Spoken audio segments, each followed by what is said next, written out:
And there we go. We should be live. At least I think so. What's going on, everybody? Yeah, I just thought I'd do a little, what is this? Tuesday afternoon live stream for the fun of it. Why not? Nothing in particular to talk about. But we will think of something. I got Alan Evans and George Natchik sitting over here in Discord. Let me turn them back on. There we go. Hey there, Blue. Hey, George. Hello, Alan. I was just trying to ask Alan if he ever used Skype. Yeah, so we'll probably have some more people join us. This was not announced or planned or anything, just sort of off the cuff. Yeah, well, I just happened to be here. I just got through watching the January 6th hearing, the last installment of that. It was really quite interesting, very, very eye-opening, especially with some of the previews of Cipollone's testimony, the White House chief counsel. Yeah, yeah. Yeah, we see we got 20 watching already. Clive's out in the chat. I can sense that's out there. Charlie Welsh, Mark 10, Steve, Davros, Geraniurism. What's going on, man?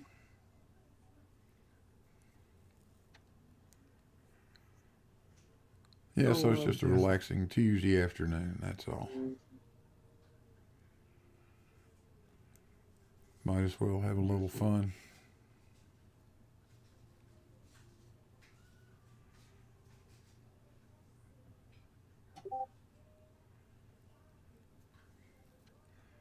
I see there, Blue, that you and Mobius have been having quite an exchange. Is anything getting resolved? No, I don't think so. I don't think Mobius knows what he's trying to resolve or why. Yeah, I hear you. Or at least that's the way it appears. Guys out there saying the volume's low.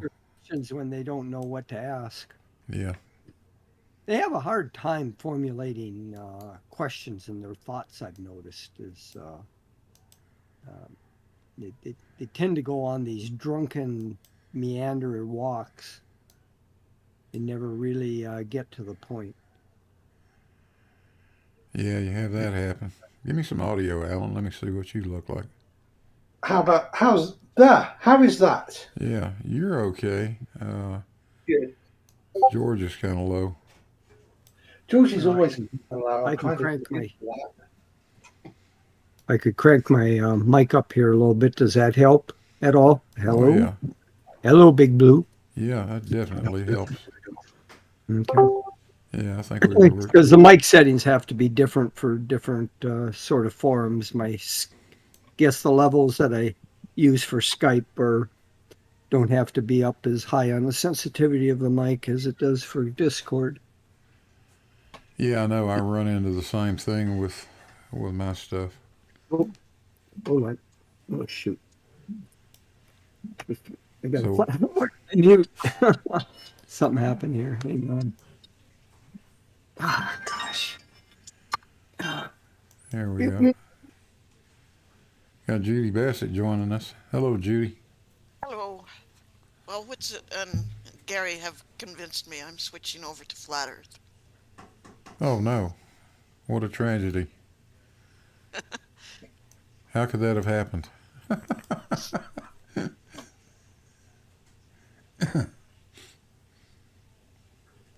Hey, Larry DeMarch out there tells us that there's a new, more accurate measurement of the gravitational constant. Really?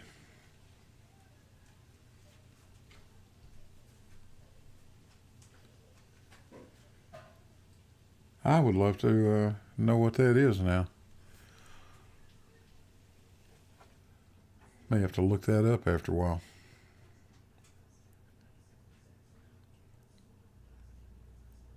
You know what they came up with, Larry? Post it in the chat if you do. It'd be interesting to see. Let's have a,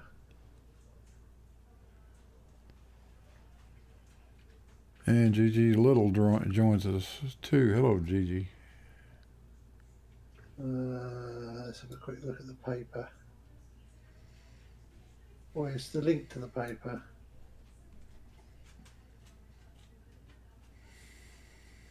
Sorry about that. Just as you went to talk to me, I got a call from Scam Likely. Ah.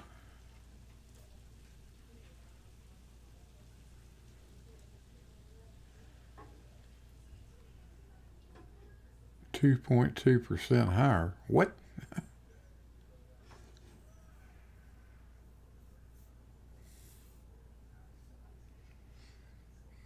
Wow.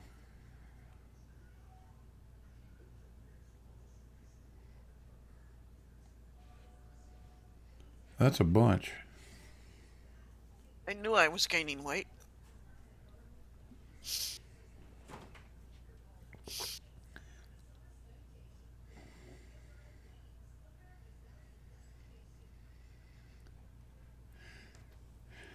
Huh. That's yeah, that's interesting.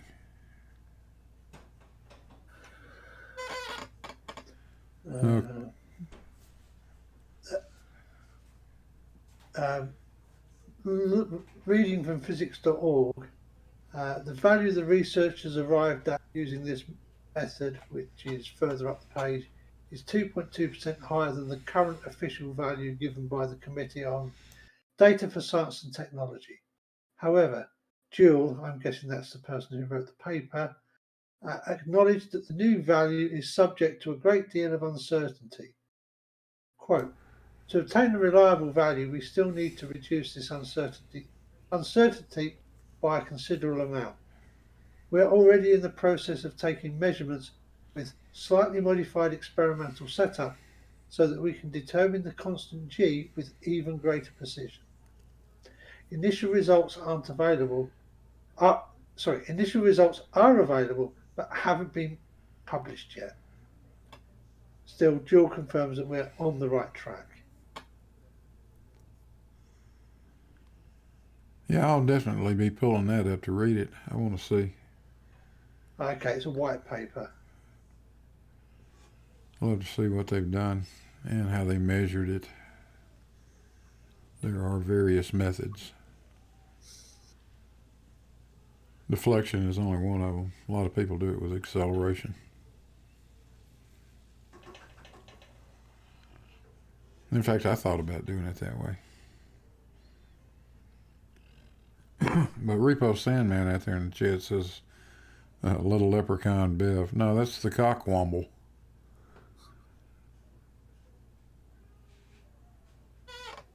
Oh, you mean the one on the left. Yeah, okay, sorry.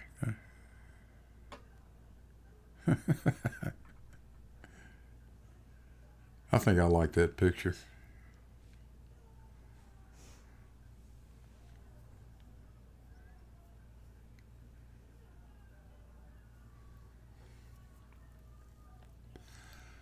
Yeah, our friend Bev was in here earlier, and well, he was in Discord, live streaming my Discord channel for no good reason.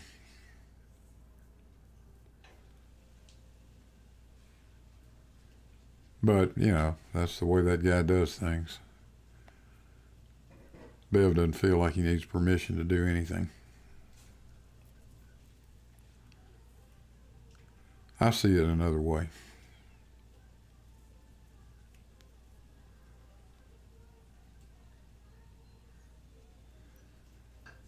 I could live stream his channel. But no, I don't think we're going to do that.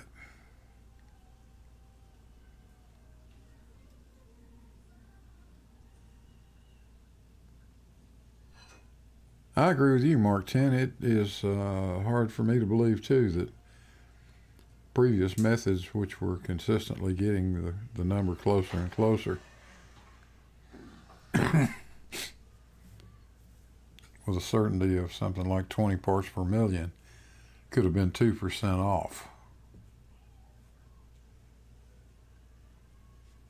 I wonder how that could have happened.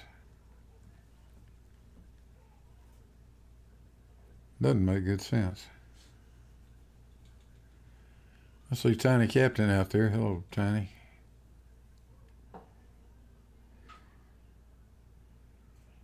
And there's Clive.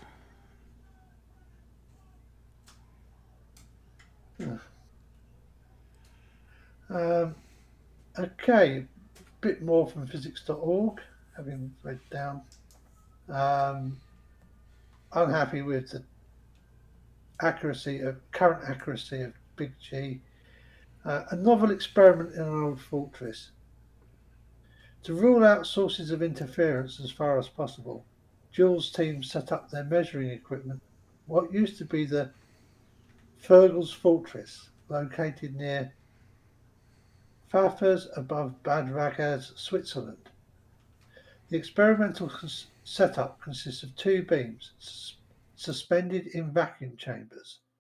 After the researchers set one vibrating, gravitational coupling caused the second beam to also exhibit minimal movement in the picometer range, i.e. 1/1,000,000th of a meter. Using laser devices, the team measured the motion of the two beams, and the measurement of this dynamic effect allowed them to infer the magnitude of the gravitational constant.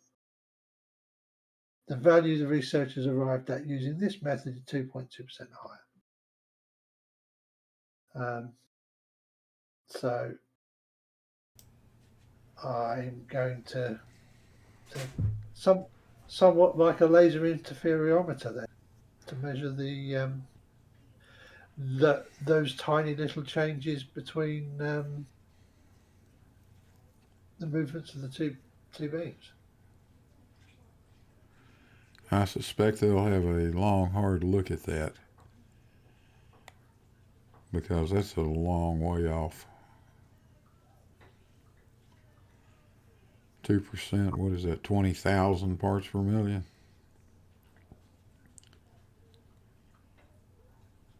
Yeah, that's a bunch.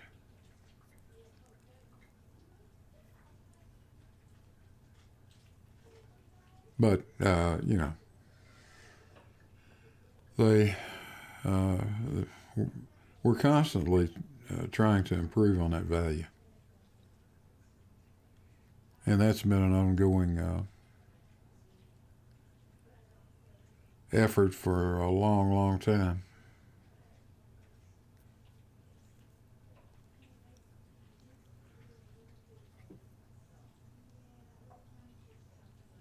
Indeed. I mean,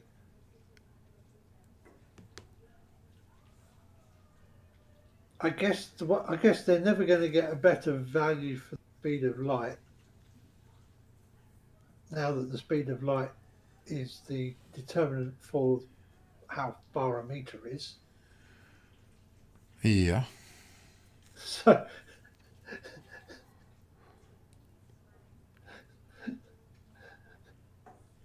Well, yeah, so when my, you when you tie, yeah, when you tie the distance to the thing that you measure the distance with, it's unlikely it's ever going to change, right?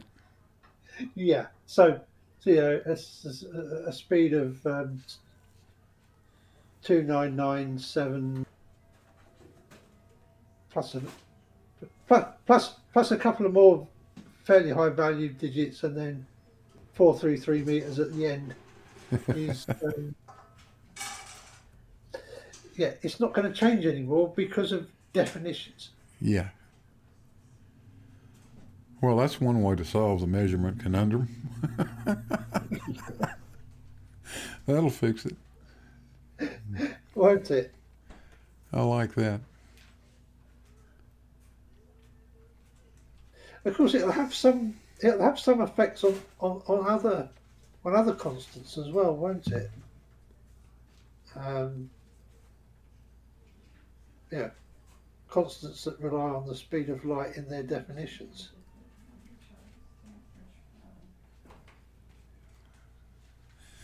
Yeah, Clive says it out in the chat. The speed of light is defined to be a specific value. Correct. Exactly.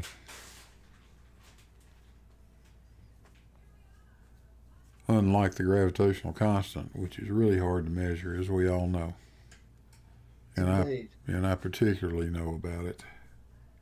Don't you? That's quite a difficult measurement to undertake.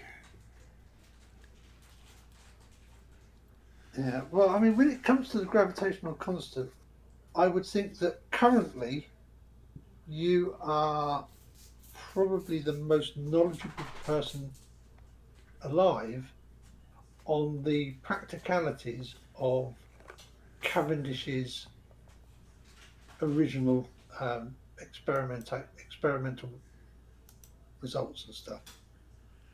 Yeah. Maybe. I doubt anybody out there knows or has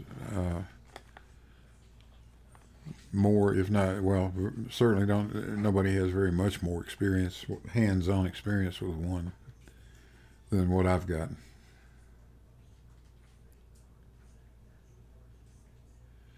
And Clive's right. Measuring G in some sense is relating our own measuring systems to each other. And that would be true.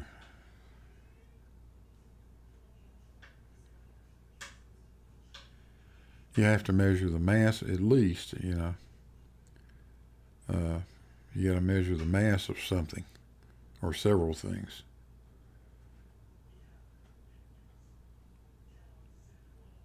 And in my case, I had to measure a time.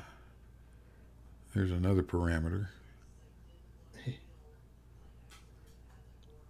And I have to measure distances. So yeah, everything's all hooked together in there.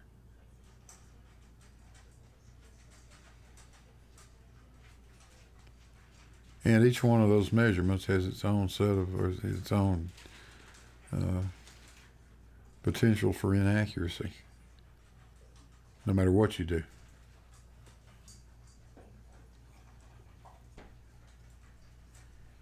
Yeah, I mean, any measurement has tolerances, doesn't it? Yes, it does. And that one has a number of them.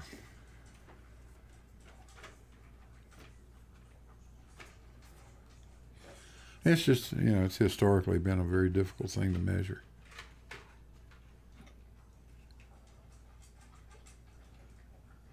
And after going through it, I'm surprised we get it as close as we do. But it's sort of embarrassing in a way. It's by far the most inaccurate of all of our constants. By far. And to think that you could get such a good result on an apparatus design that is what, 230 years old? Close to it. Certainly speaks to the brilliance of guys like John Michell and Henry Cavendish. Yeah. Absolutely brilliant people. Yeah, and I wish I could remember the name of the guy who actually designed that apparatus, but or at least came up with the ideas that kicked Henry into refining it to Well, Cavendish, if I'm not mistaken, Cavendish was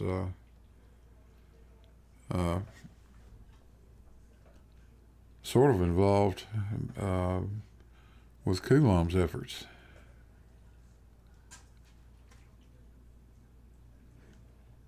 So he had some familiarity with what a torsion balance was and what it needed to do. Oh, I'm sure that Coulomb and Henry Cavendish would have, at some level, known each other. Oh yeah, I would think so. They were there at the same time. Well, I know they knew each other.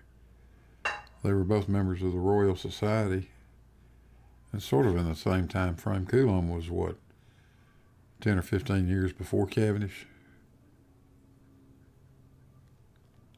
I don't really recall. Yeah. It wasn't that much prior to him, to the gravitational experiment.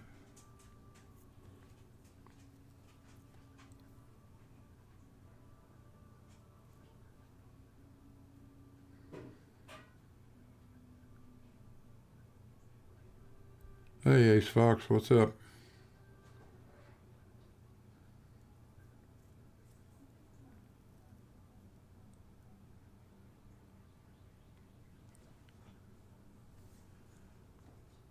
Well, anybody know any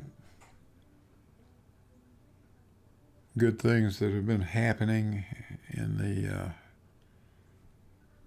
community lately? Because I haven't seen anything other than confusion out of these guys. Every day they seem to know less than they knew yesterday. How do you do that? I don't know.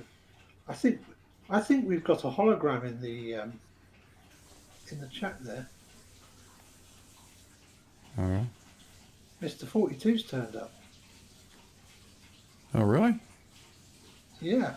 Hey, 42. Get in here.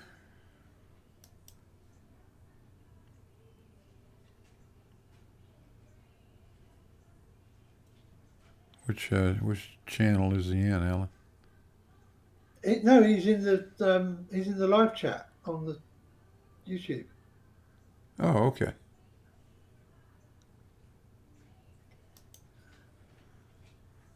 I don't even know if he's. I don't know if he knows it. I assume he's in your server. I can't remember now. I don't even see him in the live chat on YouTube. Where is he? He's directly above He's Clive in Roll's here. live.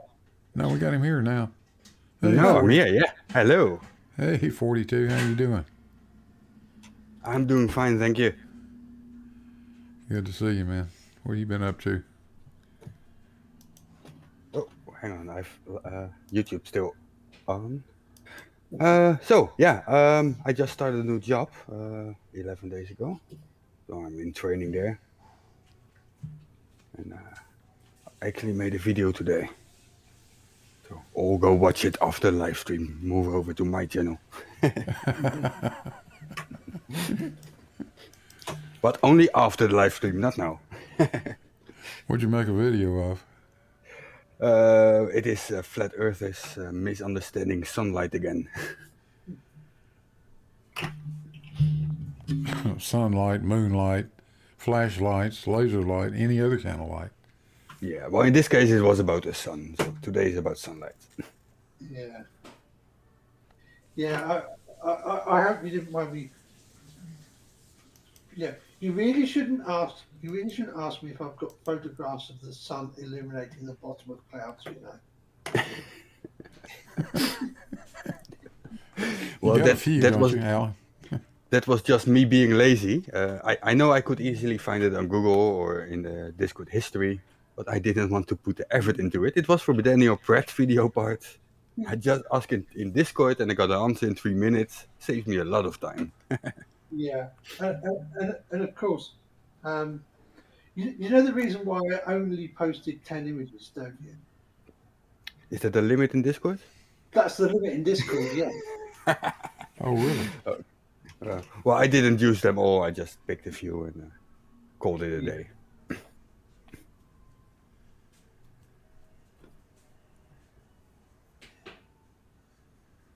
Yeah. Well, yeah. It's fun getting with the camera. Yeah, we got a triggered Limey out there in the chat too. Yeah. Hey, Limey, get your ass in here, man. Yeah, I come was on, going to say. Limey. Lazy bastard. Yeah, don't be lurking out there, Limey. Come on.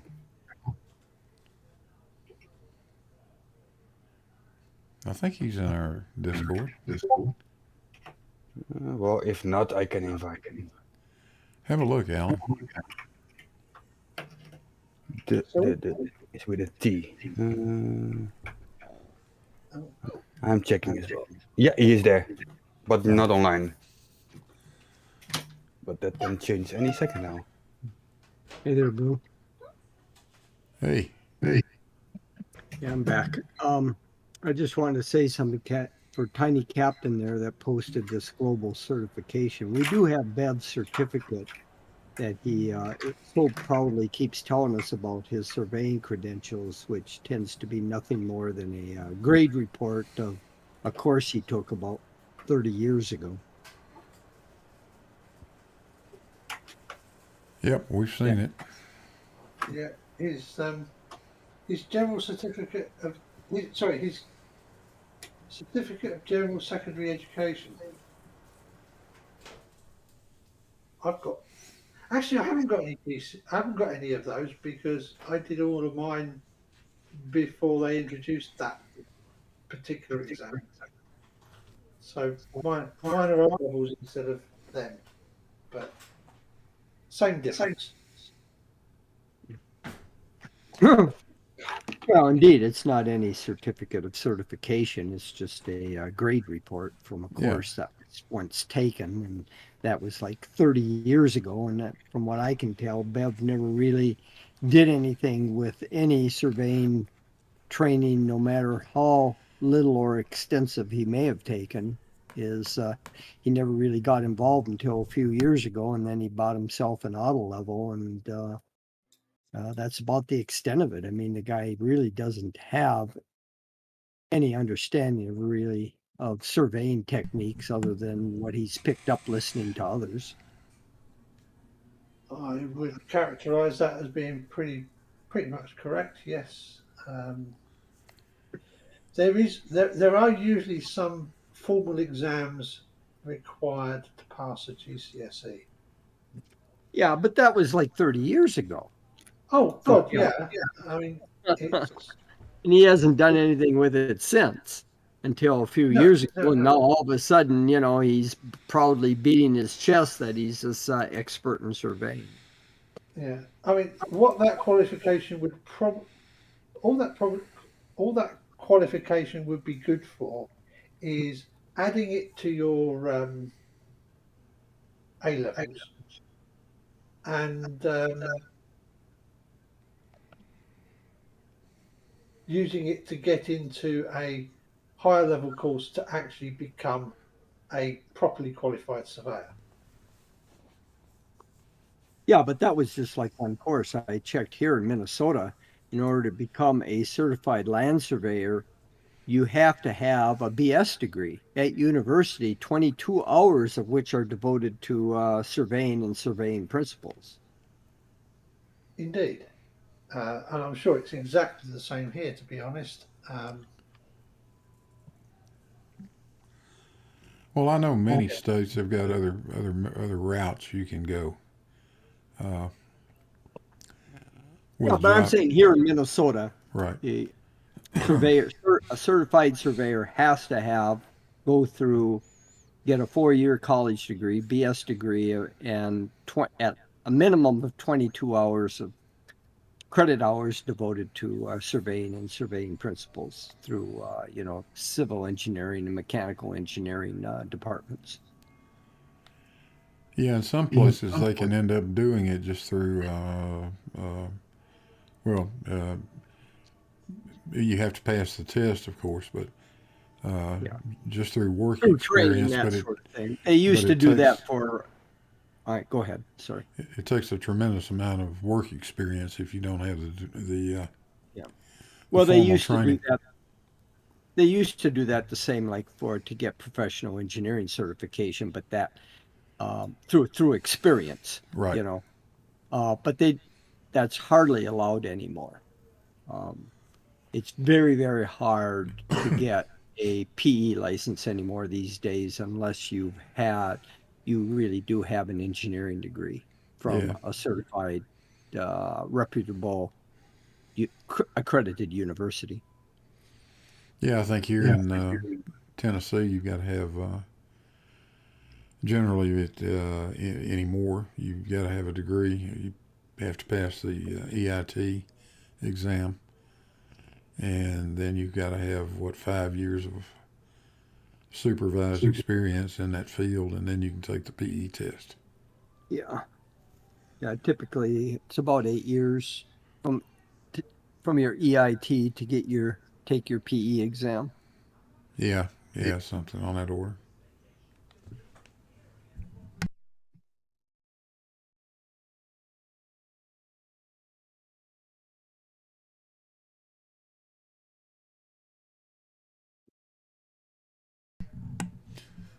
Yeah.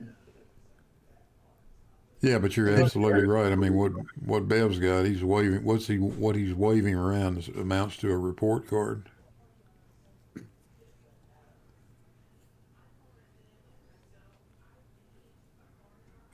I've even heard Rocky try to claim that he's qualified because it was included in the Oh uh, yeah, general licensing. contract.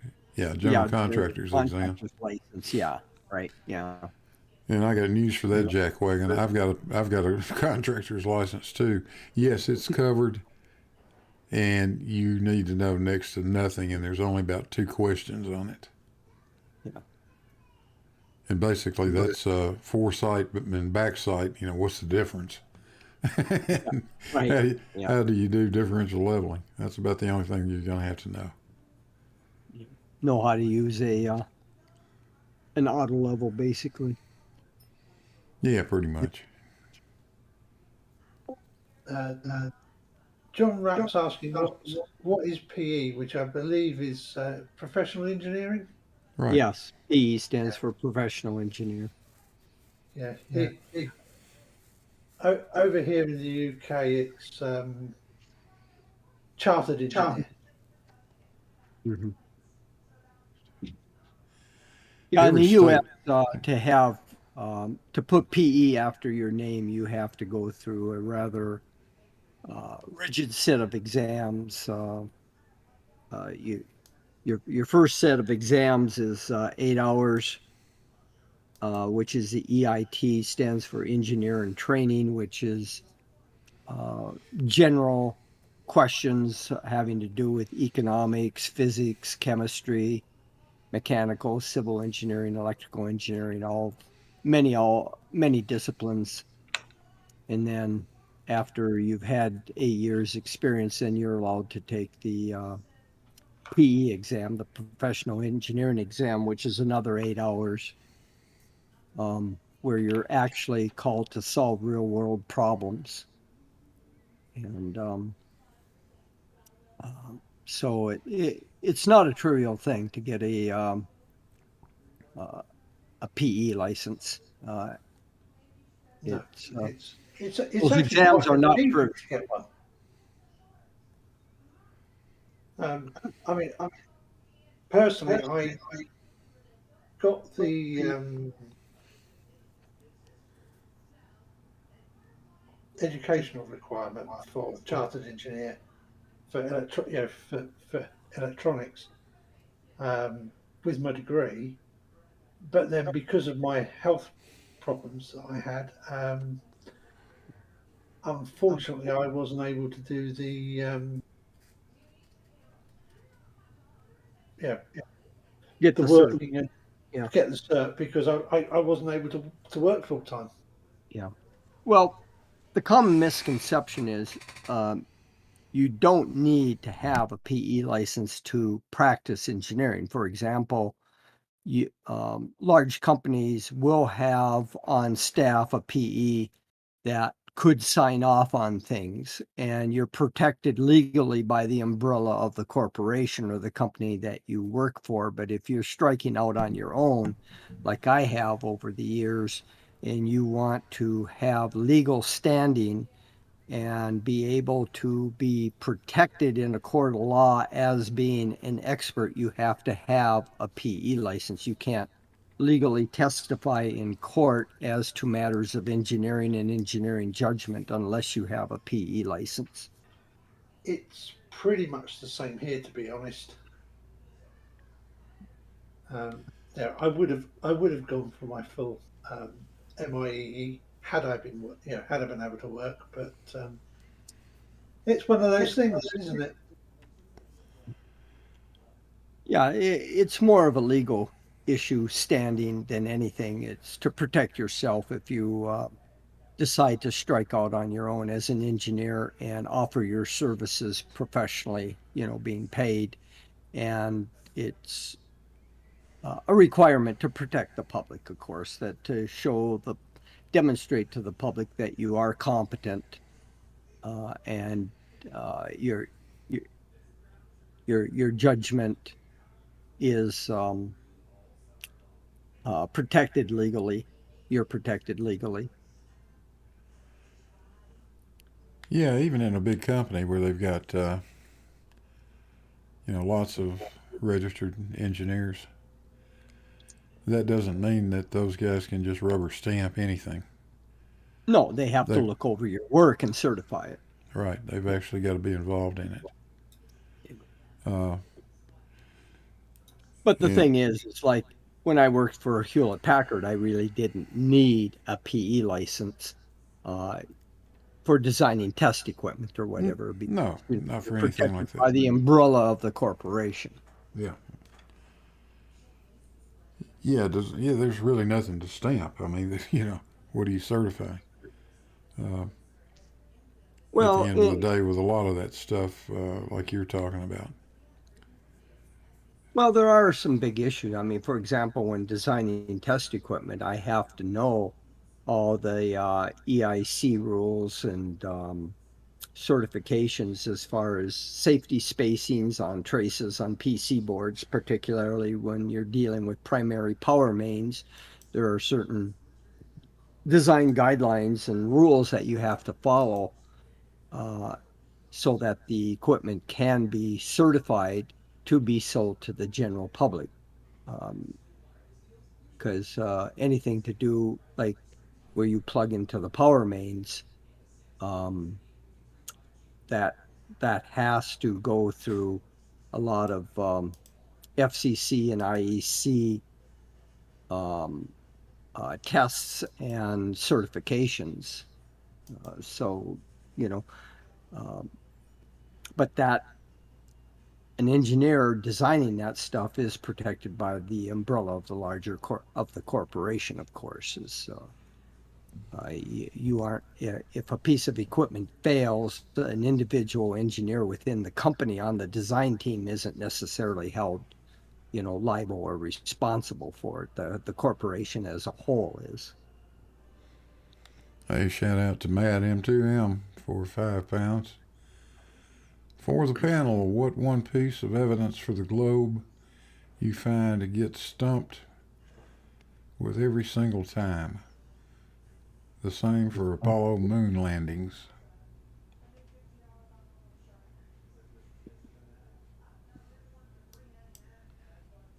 That's a question.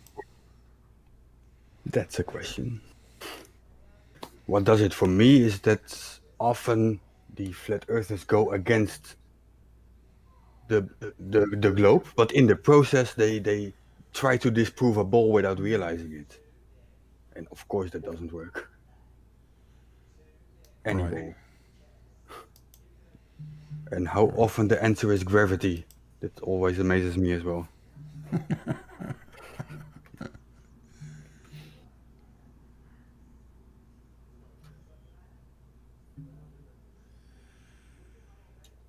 Yeah, I want to clear that up with Matt. Tell me more about your question. You mean what globe evidence stumps them? Is that what you're asking? All of it. Yeah, every bit of it would be my answer. I have this. I have this. This simply can't be answered.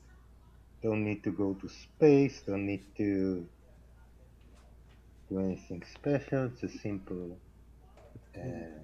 picture that no one can answer.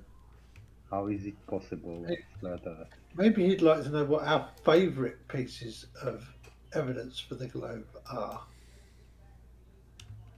And that would Photo of Earth from space. yeah, photographs of Earth from space. Done at that point. Nothing more needed. That's right. Yeah, And this argument should never have gone beyond that, ever. Never. yeah. Nope. And of course the fact that you know, as part of my job as a Royal Air Force radar technician, I kind of measured it about once a week. Measured the curvature. Hey, Alan. Hey. Albino bad guy out there in the chat.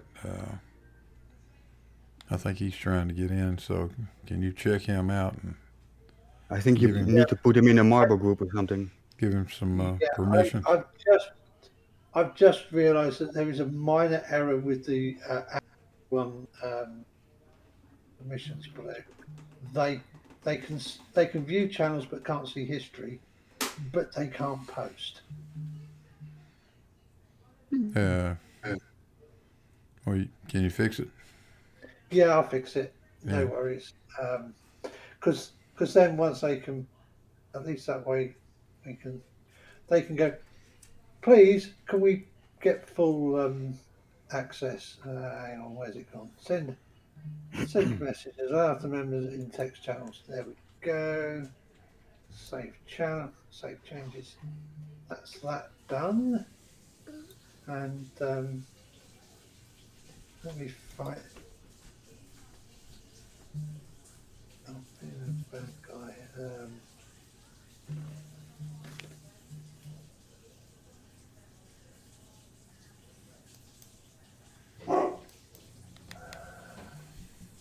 Right.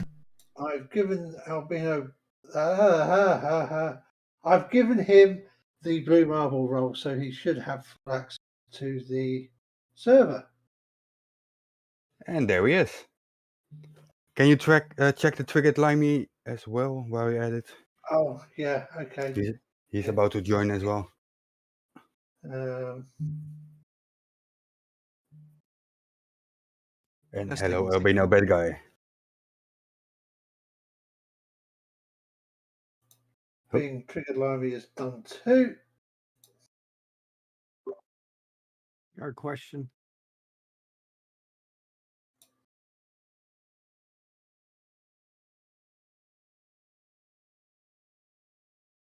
Blue. Hello. Yeah. Hello. Who is Judy Bassett? I've seen the name a couple times, but I've never really had any interaction. That's Judy. Well, she's right there. Hello. Yeah. Hey, thanks, guys. Hello, everybody. This is AB, or albino bad guy. Yeah. Welcome. Good to see you. Hey, Limey. Yeah, Judy, introduce yourself to George. Hello, I'm Judy Bassett. Retired mechanical engineer. Used to work for Babcock and Wilcox Oh, okay. And where are you located? in Finland. Finland. Oh, all right. Great. Grew up with a bunch of Finnish neighbors, the Harlas. Hello, Limey. Hello, you guys all right? Yeah, good. We were. Cheeky bastard. You know what to expect with me. Come on. Yeah, I know. Yeah.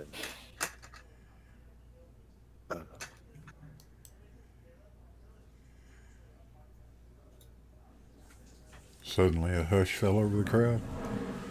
Yeah, I bring that out in people, I think. I don't know what it is. Hang on. Hey, I got a bit of a pseudo response to that super chat that came in. Yeah, go on. Well, I feel like when I see a lot of these flat earthers, they're always asking for like, what's the best one piece of evidence you have, or what's your best proof, and I think what they fail to realize, or maybe we even fail to convey, is just that it's not one piece of best evidence. It's many, many, many pieces of sort of okay evidence. But when you add them all up, it just becomes so overwhelming. You can't deny it, you know? Yeah, I tend to disagree. The very best evidence is a photo of the Earth from space. Can't deny that. I Shows mean, it's they can, and they do. Space well, of is course they fake. do, but Yeah. I mean, how can you do any better than a self photograph Well, of exactly. the Earth?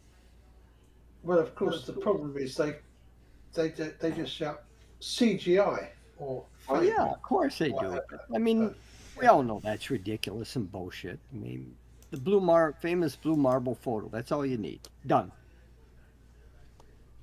Mm.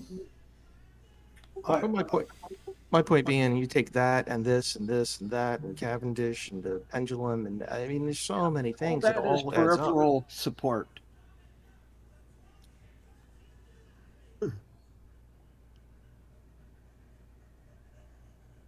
Yeah, I guess. I mean, it's just, well, before we went to space, that was, definitely it, wasn't it? It's just everything together points to the globe, like it just, it wouldn't work any other way.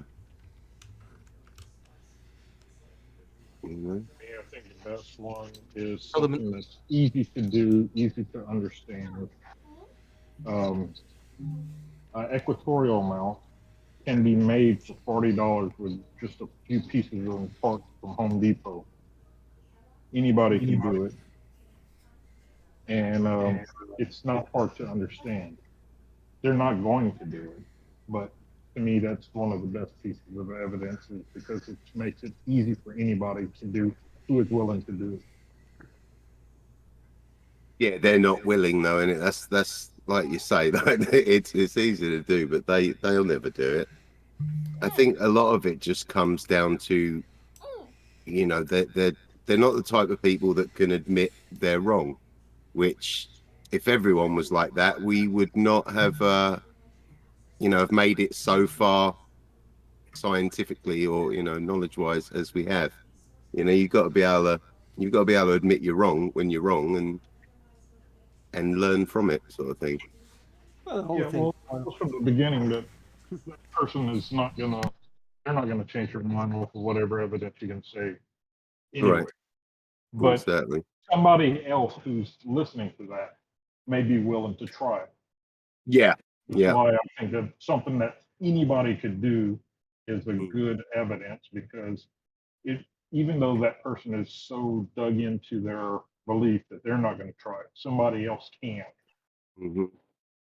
I think So that goes hand in basically, hand as well with why, because every now and then you get people that say, why not just ignore them? Like if we didn't address it, they'd go away. And no, they wouldn't. Like they'd keep doing what they do, and they'd probably chalk it up as a win. it really But the doesn't reason matter. it's important to keep doing the debunks is because I it don't might know. not It's such change a a lot of minority people's of minds people, back to though. the globe, but it But it's stops people from joining flat Earth, I think.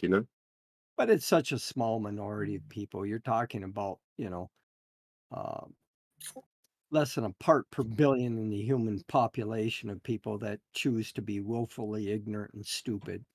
Oh yeah, Just yeah, more of an definitely. entertainment thing at this point, more than anything for a lot of people. I mean, who Well, cares? I mean, sometimes you just gotta let some people slip through the cracks, just like abusive yeah, drug survival of the fittest. users. Well, just Yeah. just to Save just to everyone. kind of expound on my point is, I mean, just within an hour ago, I got a DM from a flat earther saying that he just got offered a telescope, and he was asking if I could help him with some pointers on the telescope, and if he runs into problems, if I could help. I said sure, I'd be willing to help him as much as he wants. the fact that he's willing to ask me for help means that he's willing to listen to something I say. And if I could point him into how to do stuff and all, it's a chance that he may be able to figure something out for himself. Yeah, That's pretty, awesome. pretty cool. Well, Because and there's not a lot of them that would, I don't think, you know. No, but I do get people that reach out to me every now and then. This is not the first that I've had reach out to me. And one of the things I do is I make sure that I'm not one of those that'll just be rude and call them names and stuff like that. I kind of stick to the facts, you know, and I kind of avoid the dumpster fires if I can. And that makes somebody that's kind of on the side that hears something I say and thinks that I may know something, they're more willing to ask me something. So, Well, that's fine. I'm not saying promote, and I'm not rude to everybody. I mean, it's just that No. some of these guys are just insistently, willfully ignorant. I mean, like your Bevs, the Rakia, SE Montreal, the guys that we find here, you know, they're just annoying. They come on, they just want to be contrarian. yeah, and I usually either avoid, or if they seriously are saying something or asking a question or something like that, I'll answer them seriously. And that's it. I won't engage in any argument or anything like that, but I'll just ask answers with facts and what, more importantly, my experience. I happen to have a good bit of experience in quite a few things, so I'm able to say, hey, I've done this, and this is what I found, and this is how you can do it too. And that's a very important thing, is that part of this is how you could do it with very little effort.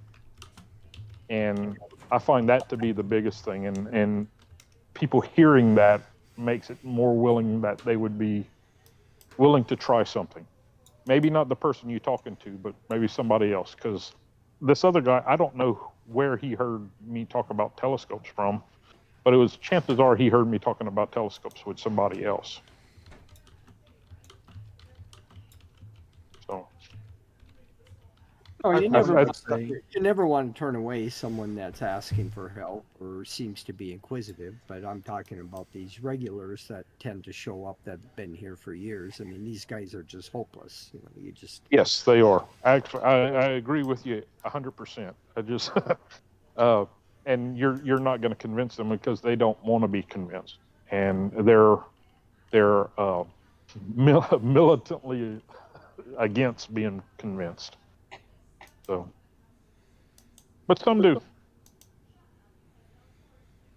I, for one, just watching from the background, I've learned a few things here and there, and even had a few questions answered that I didn't even know I had questions for.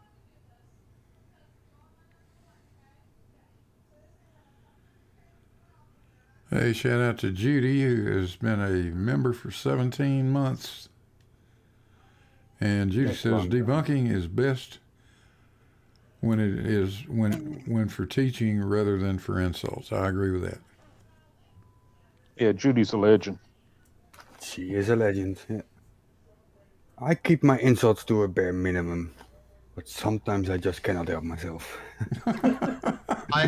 I tend to keep my insults to a complete maximum because I'm just, I don't know. Like at first, I very much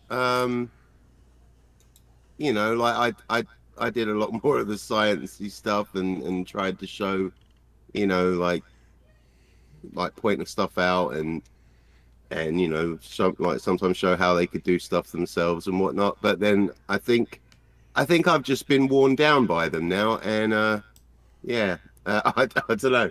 I've become a little bit mean sometimes. It's called triggered. It's Yes. completely understandable. I mean, after dealing with it, and what the stuff that I've been called, I try to be as polite as possible, but I've been called every name in the book. But the hard part is to realize that that's not the person you're going to help. Oh yeah. Well, the thing is as we move forward, you know, the next 5 years, space tourism is going to become a thing. I mean, it's only the willfully stupid and will be left.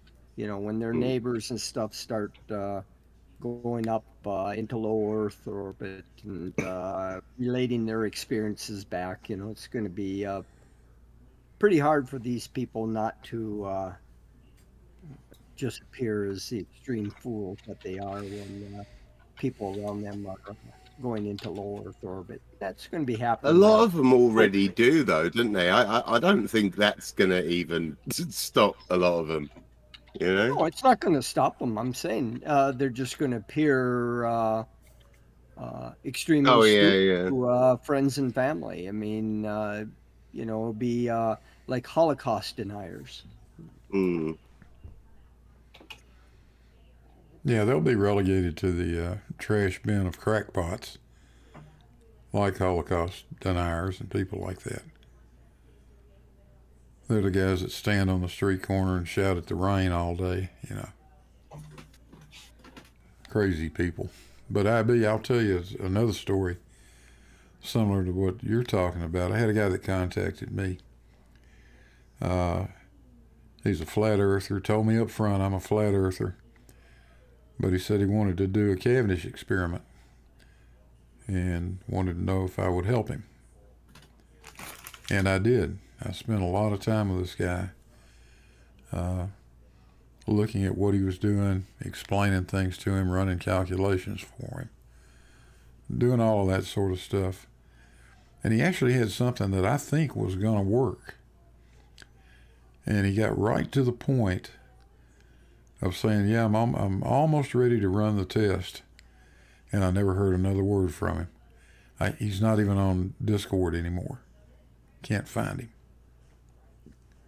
Well, to me, the best Cavendish experiment was the one flat earther from a few years ago that hung a step ladder from a rope in his garage and put a banana on one end and an apple on the other.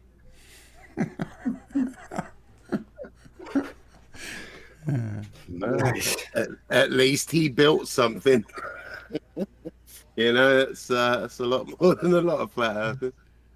Oh dear. Point. Who was that? Oh, I don't remember who it was, but you know, it was really quite funny.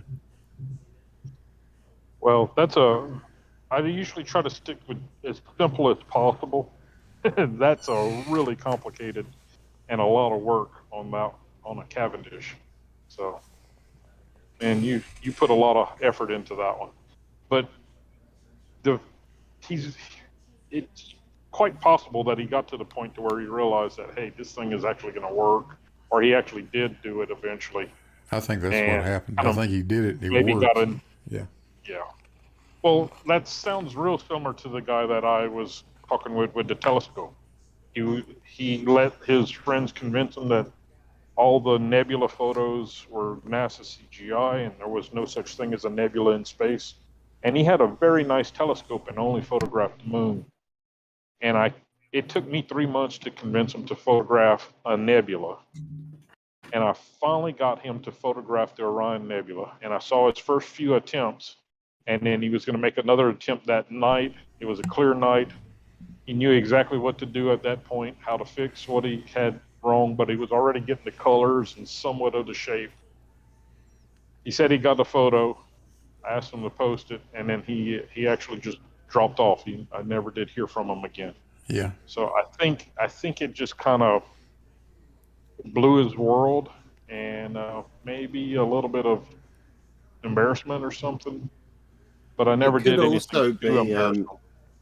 Because, you know, talking to, you know, like Seek Truth, Speak Truth, and like Ranty and stuff, like, you know, the other flat earthers, when one of them leaves their ranks, the others become incredibly mean, you know?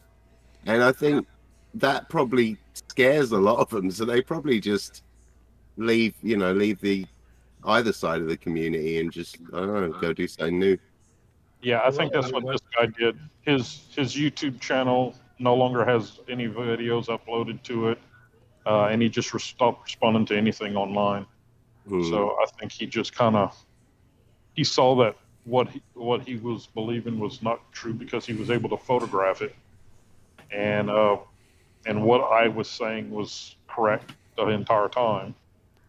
And I think he just kind of got embarrassed, maybe, and that's why I don't mention his name. I mean, people could find out who he is with a little bit of investigation, but I don't mention his name because there's no reason to embarrass the guy. But and that's what it sounds like happened with Blue's friend there. That Yeah. I think that might have been something similar. Yeah, I think they spend a lot of time when they get into this, preaching about how they've been lied to and basically admitting that they were so stupid their entire lives that they could have been tricked that thoroughly. But all of a sudden they found the truth. All of a sudden they figured out the earth is flat. And they go through a few years of that, and then suddenly something whacks them right in the mouth. And they can't deny it anymore. And now they got to admit, yeah, they really are stupid. They got sucked in by flat earth. What's wrong with the flat earth, Blue? Well, my finger's on the button. Oh, sorry. I meant on higher, Blue. It's not just with flat Earth. Anybody who has a really deep, long-held belief, and then all of a sudden they're proven wrong and that their belief was wrong the whole time, the brain short circuits a little bit. It's just kind of known thing, Yeah, I think so. Yeah, when I right. found out I wasn't the coolest person in the world, it did a number on me. I was 5, but yeah, it probably took me at least till I was 7 to get over that. Well, You never got over it, mate. Guess what triggered? I am the coolest person on Earth. Well, fair play, and I'm glad, I'm honored to have finally met the coolest person. So Next to Blue. I can die a happy man now. Next to Blue, I'm the coolest. Next to Blue, yeah. Blue is not the coolest person. Well, actually, to tell you the truth, right now I'm really hot because it's like 115 degrees outside where I live. Oof. Otherwise known as about 45 degrees Celsius. Thank you. Yeah. It's what is it here? It's about 75 Fahrenheit, I think. Like 20. I don't know, 22. I think that'd be about 75. And that's too hot for me right now. I'm wrong. It's 65 degrees Celsius. 65. I'm just kidding. I was gonna say, I can't be bothered to do the math right now because I'm gaming, but that seems a bit up there. I mean, they hit 50, didn't they, in India? Yeah. I can't imagine. Yesterday, my carer told me 7 in the morning. It was already 26 degrees, which I believe 80 Fahrenheit. If it was 149 degrees Fahrenheit outside, would your blood start to boil? No, because boiling point of water. Remember, blood is mostly water. Is 212 Fahrenheit. But you could definitely feel it if it was 149. Oh, you probably wouldn't like it, and you probably wouldn't want to be in that temperature for very long. You don't need 149 degrees. You just need one flat earther to make your blood boil. Yeah, I've seen a forecast that's predicting 43 degrees for Norwich by Sunday. Jeez. It's 109.4 degrees Fahrenheit. Probably that anything over 100 here is really, really, really hot. You know what's interesting about this is that at 110 it is really hot, but when it hits 115, you can tell that it's hotter, and it's only 5 degrees. Whereas if it's like 90 degrees and it goes to 95, there's not that big of a difference. But when it's 110 to 115, that's a big difference. I can confirm that. I live in Las Vegas. I live in Arizona, so I heard on the radio it was 110 in the afternoon, and I started thinking, is that Fahrenheit or PM?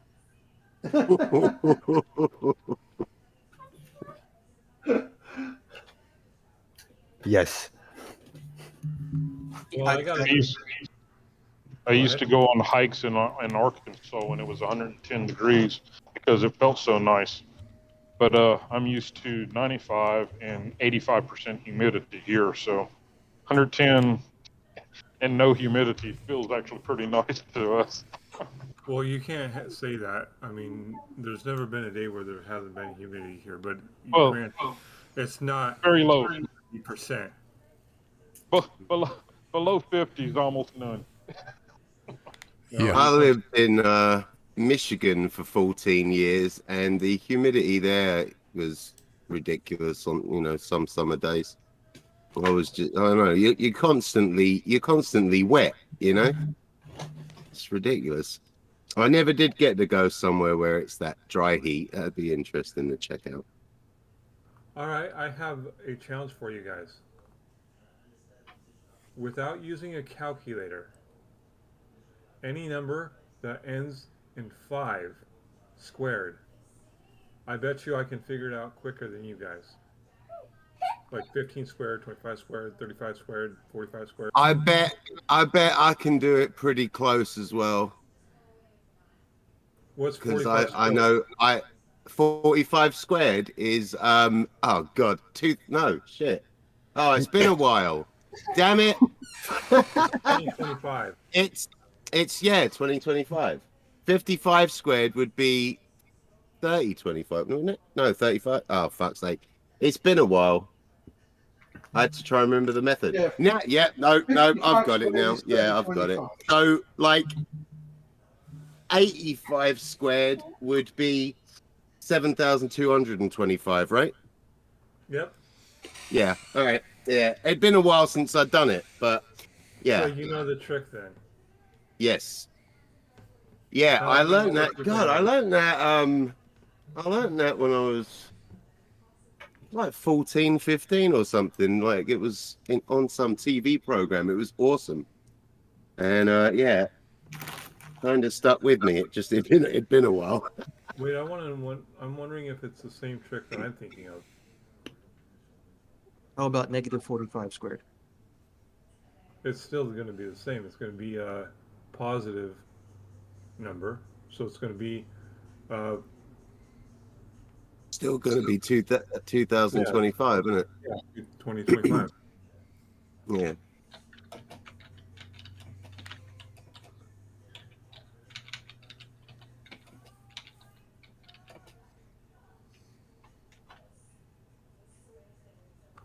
I'm not really kind of a math buff myself. I think it unfortunately held me back from some of the science stuff I'd really love to figure out. Here's the way I'm doing it. If you take the first, like in 15 times 15, you take the first number and add 1 to that number, and then times that number by the lower number. So like 1 plus 1 is 2. Times it by 2 or 1, and then add 25 on the end. So it's 225. 15 times 15 is 225. 25 times 25, you add 1 to it. 2 times 3 is 6. So it's 625. Yep. There you have it. It's flat. Same way that I learned how to do it as well. Math really can be amazing how certain things just work out certain ways. I haven't quite been able to do it once I get into the hundreds. I can do it with 105, but once it gets higher than that, it gets kind of hard. 105 times 105 is, guess, 11,025. Yeah. But I can't do it. It's a little bit harder once you get into the like 115, 125, because then you're talking about double-digit numbers, and I don't know how to do that very quickly.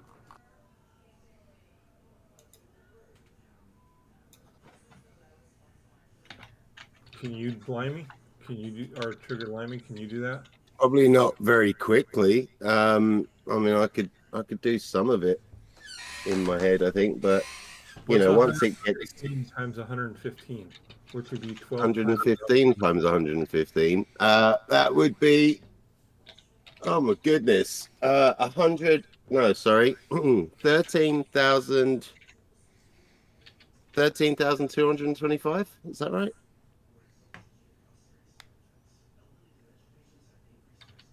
I don't know. Yeah, I think it'd be 13,225.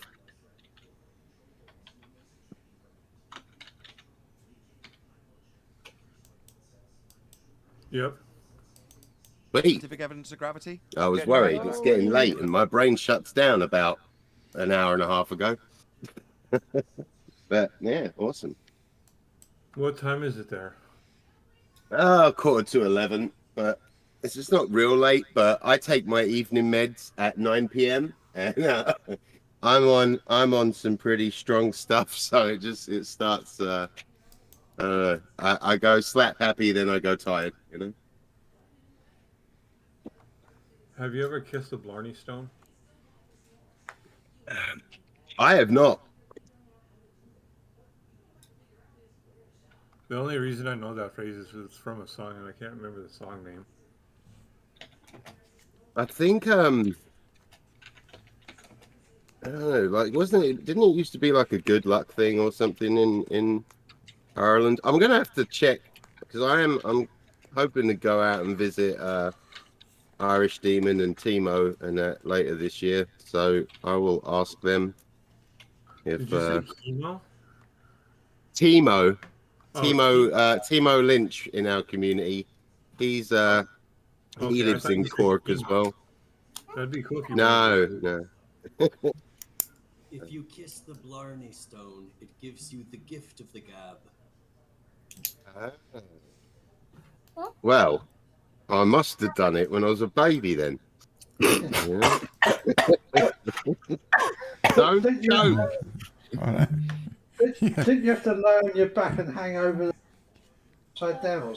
You didn't kiss it, Limey. You must have swallowed the damn thing. Yeah, probably.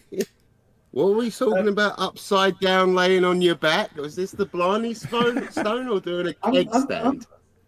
I'm pretty sure because it's up on the top of on the top of a building somewhere, and there's like, and you kind of have to lay on your back because there's a gap that's open, and I wouldn't want to look down because I don't like heights, but as I understand it, you kind of have to lay on your back, push yourself out over the edge a bit, tip your head back, and then kiss it. And then not if I've got to like half hang off something at heights, then I won't be doing that either. Here's what this article says. What use is the gift of the gab when you've just plummeted to your death? I mean, come on now. Here you go. Yeah. For over 200 years, world statesmen, literary giants, and legends of the silver screen have joined millions of pilgrims climbing the steps to kiss the Blarney Stone. The stone gains the gift of eloquence. Its powers are unquestionable, but its story still creates debate. So, do you have the gift of eloquence there, Trigger Limey? Well, I mean, clearly, I'm no. No, I was gonna start being a bit crude, but I'm gonna keep my manners. No, I try to consider myself eloquent. I'm part common and well spoken. Just depends on the day. And how much you drink. Yeah, and that. Can I just throw a quick one in here, Blue? Bro Watson is having difficulties connecting to the voice chat. I can't see anything stopping him, but he asked me to mention it to you. Let me have a look. We can't have too many Irish people in here. It might be because he's on mobile. That is giving think issues we've got sometimes. any Huh? Irish people in here yet, have we? No, because even if Bro came in, he's not Irish, he's Scottish. It's different. Well, there you go. No, he's okay. He ought to be able to connect. Scottish and Yeah. Irish are pretty much the same. They're entirely different islands. It doesn't matter. Well, you know, I guess because I mean I'm the same way with like France, Germany, Russia. It's all the same place. Sure. Yep. Okay. All right. Gentle people. Due to time zones, I'm gonna head off. I have work in the morning. So thanks for having me. See you later. All right, take it easy, buddy. Yeah, good to hear from you again. Oh, of course. Have a good night. Bye Yeah, bye. see you, 42.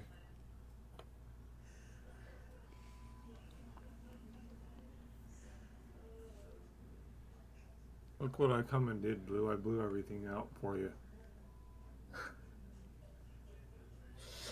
Well, So that's why. France, That's why. Germany, and Russia, that's all from that same place called Not America, right?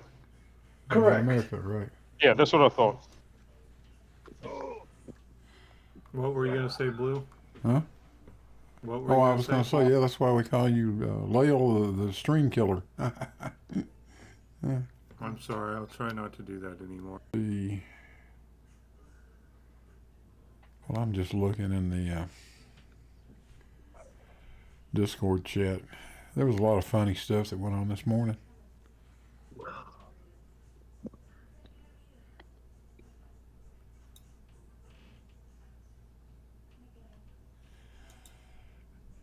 I'm trying to figure out how I show it to you guys.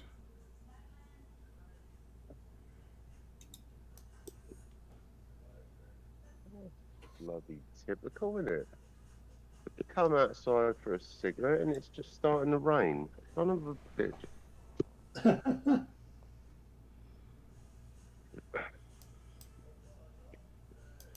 I guess I'd do that. I just said the Irish or the Scottish who couldn't swim.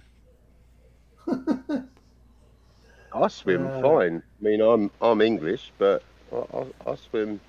I swim fine. In fact, given my the amount of bloody weight I've put on since the beginning of the pandemic, I probably float quite well, actually.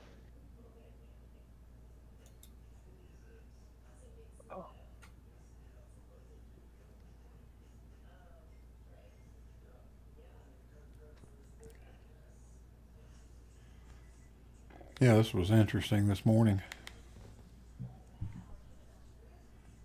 Bev and a bunch of his minions showed up at the here in this server. Oh, really? Yeah, and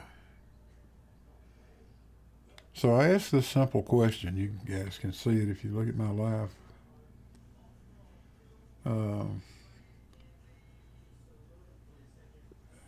I said, what about it, Bev?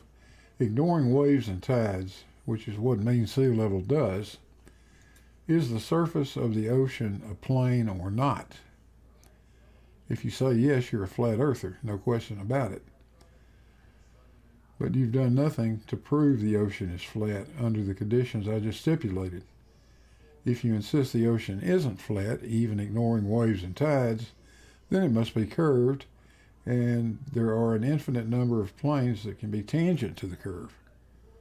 You may need some help with this one. You're not going to believe the string of responses that came back. Oh, that's awesome. I really like asking them, is there ever a time when the ocean doesn't have energy being put into it? Bell says, you can't talk about the sea and forget about the tides. That's why they have a mean in the first place.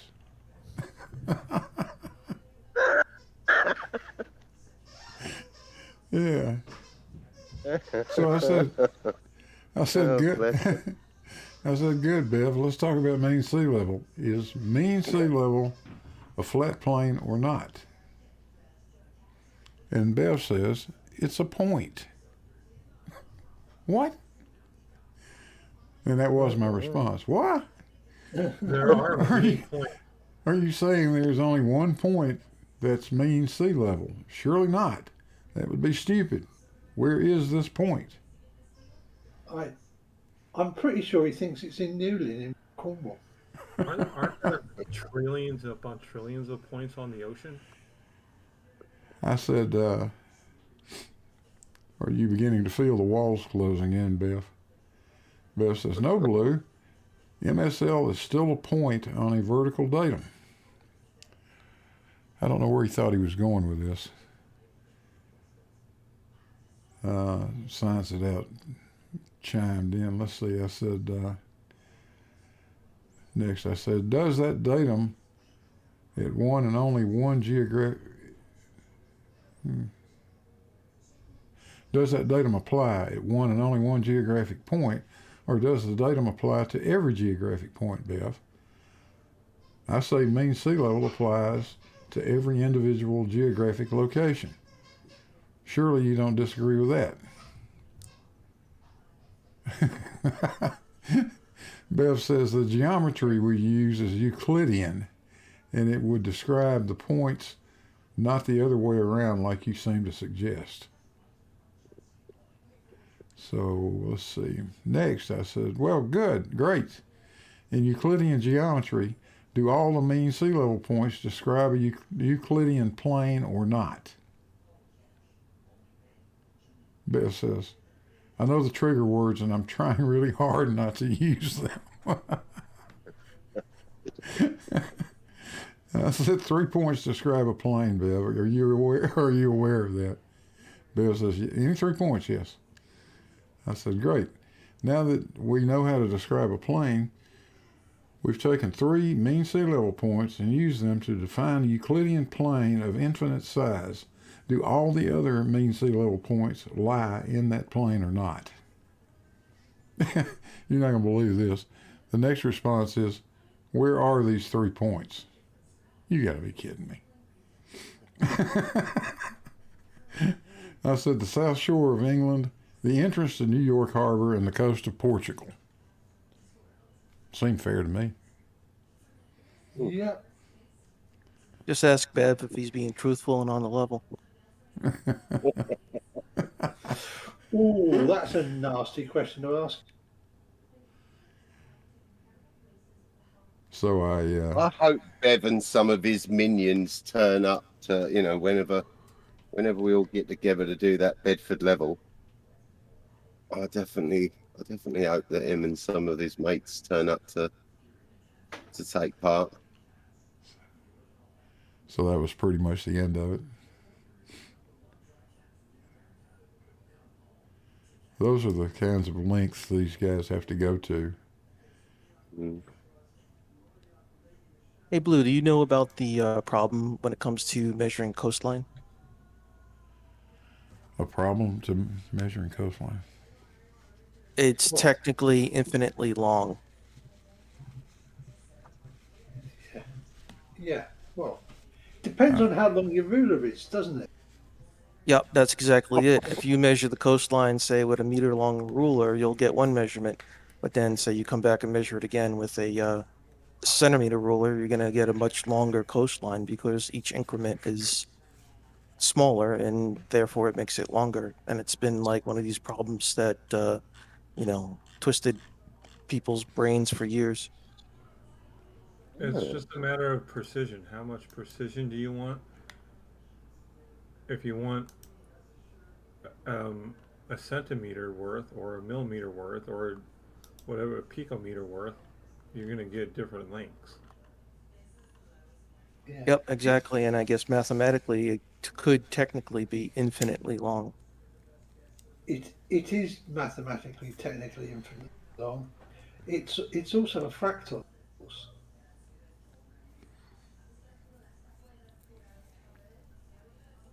So it's fractally long.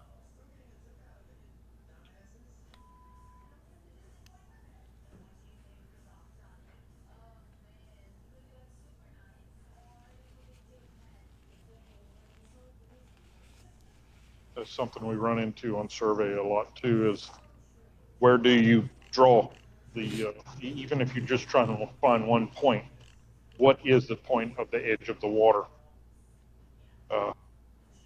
It's is it that little piece of sand right there? Especially once the accuracy of GPS got down to sub-centimeter or whatever. Try to put a point of where the water line ends. It's practically impossible to get it to within a foot unless you actually have a hard edge with a steep incline. Like a wave barrier or something? Yeah, like a wave barrier. Like in Cozumel, the edge goes to the water line and drops straight down about 15 feet. You step 1 foot off of the beach, you're in 15 foot of water. Whereas in South Louisiana, the water goes from water to sludge to mud to firmer mud. Yeah, whole swampland out there. Yes. Yeah. Sounds a bit like the coast around here in places. Yeah, and it's shifted around. Our islands will shift by a couple of, some of them will shift a mile or two after a big storm. We have to go back and survey of where that island went to. I have a question for you guys. So say like I was standing at the beach, right? And I have a cruise liner that fills up my entire field of view, and the deck of the boat is 4 feet above my eye level. So it's 10 feet high. When that the deck of that boat appears to be underwater, say like that's 7.5 miles, just for the sake of this discussion. We'll say 7 miles even. If you were to take and say, how far would that be on the highest recorded refraction day and the lowest recorded refraction day? How much distance would that vary?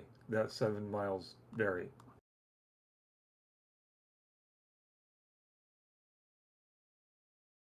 Did that make sense? MC Toon actually does a lot Sure. of great math on that kind of stuff. But did the question make sense? I think it could be worded better, but I think I get where you're coming from. Like, I don't think it's going to vary. Like, say like you had 1.5 refractive index. I don't think it's going to suddenly make the boat have to travel 14 miles away for it to have the same effect as if it had like a 0.25 refractive index. There is one problem with making observations low over water at visible light wavelengths, and that is it can be very easy to get conditions where you get an effect called ducting, and essentially you can see around the curve as far as you want. I mean, there's usually other conditions going on, you know, haze and stuff, that will limit how far you can see, but you won't see something go over the horizon in that condition. So you're saying the deck of the boat wouldn't appear to be underwater in that condition?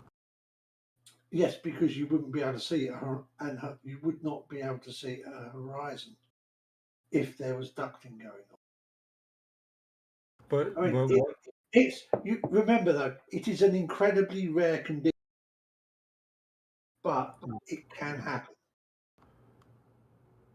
But the deck of the boat, I mean, the boat's pretty large. The deck of the boat appearing to be underwater, yes, that is what I define as the horizon. And at that point, I don't think there's any instrument staying at the same height that you could zoom. You could have 5 trillion times zoom and you wouldn't bring that deck back into view.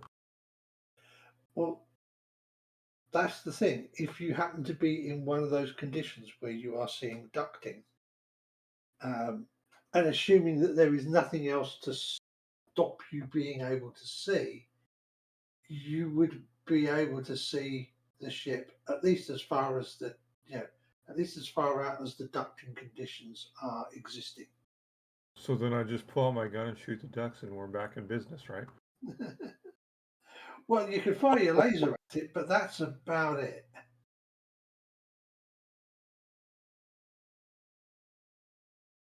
And remember, it would need to be a visible light laser. Green one would be good. So would ducting cause like on the black swan image, would it cause those boons to look like they're bending like jelly? No.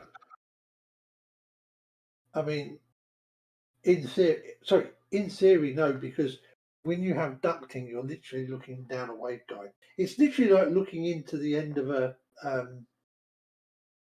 fiber optic, because that's essentially what's going on. You're essentially looking down a fiber optic, but it's the atmospheric conditions that are causing the effect.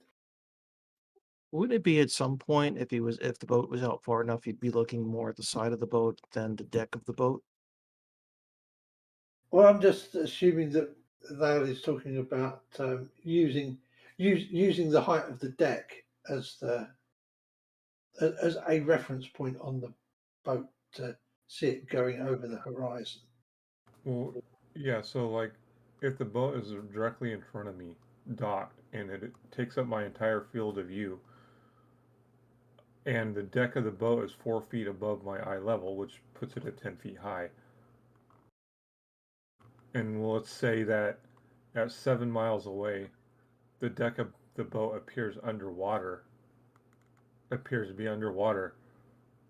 My point is that there's no amount of optical zoom. You could have 1,000,000,000 times optical zoom and you wouldn't be able to bring that back into view unless you have the rare case of ducting, apparently.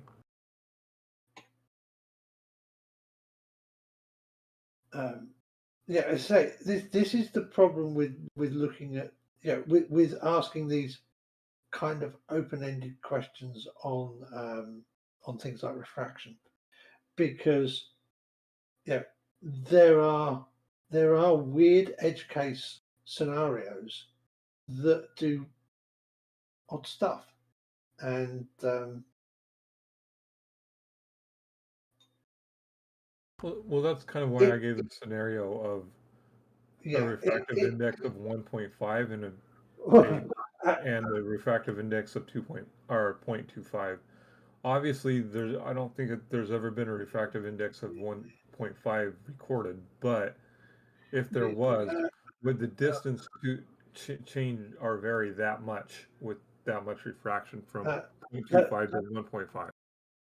Lyle, in the real world, the refractive index, the general refractive index of air is 1.0000025. That's 5 zeros before you actually get the number in the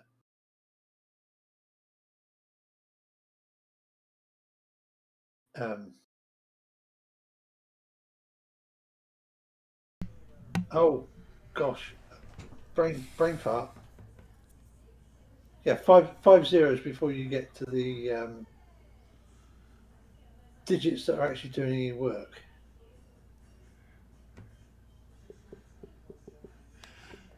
So, yeah, we're talking about really small changes in the values for the refractive index. So to jump from what you're saying is that there's not a day that's been recorded that's like a 0.25. That's magnitudes greater than 0.00000025. As far as I'm aware, you cannot have a refractive index that is less than 1?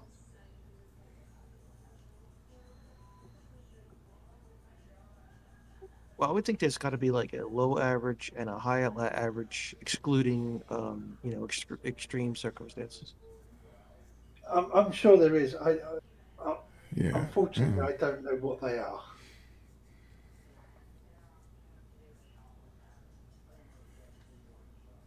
Yeah, I don't know too much about reflection. I certainly don't know the math behind it. So, but I think it's a valid question. How far from the shore would the boat be in low average versus high average? That's a good question, I think. I think Well, the question is better of what is the distance that would vary with the greatest amount of refraction as opposed to the average. And I don't think that distance is going at 7 miles would vary that much, maybe 5, 10, 15 feet, which compared to 7 miles isn't that much. Well, Well, all you really have to do is pull up Walter Bislin's curve calculator. He's got all that stuff in there, and you can play with it to your heart's content. There's a nice slider there, and you can change the refraction to make it whatever you want it to be, and just see what it does. But the fact of it is, the way I see it is this: we live on an Earth that has an atmosphere. Atmosphere is always going to refract light to some degree. You can't make it not do that. Whatever you see on a given day is what you should see. So all this back and forth that we go through and all these crazy hypothetical situations don't get us anywhere. That's not a real measurement of anything.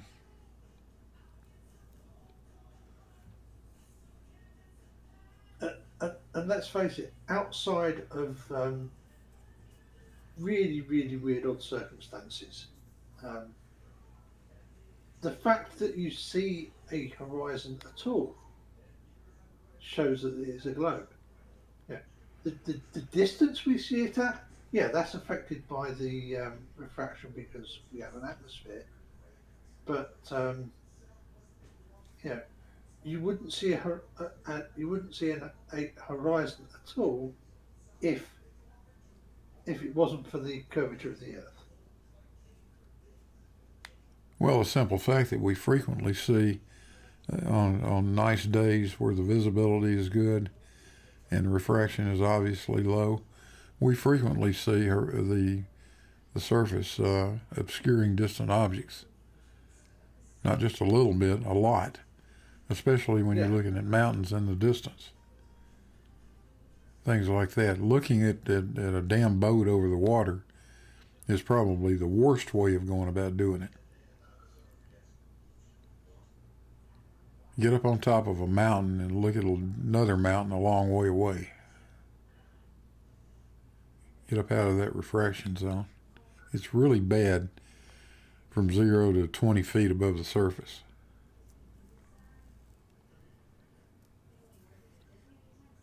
A couple of things from the chat. Clive Wells, what is important is the rate of for seeing to the horizon. What is important is the rate of change of refractive index, not the absolute value. And he also mentions that I was correct. N equals C over V, where V is the speed of light in the medium and C is the speed of light in the vacuum. How fast does light travel through ether? There is no ether. Well, Ether. how fast does it travel through it then?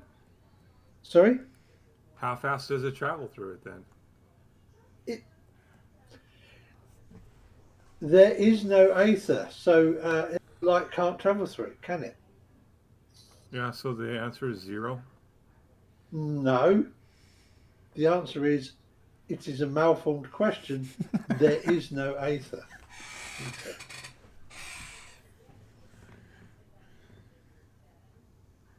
How fast is... Go ahead.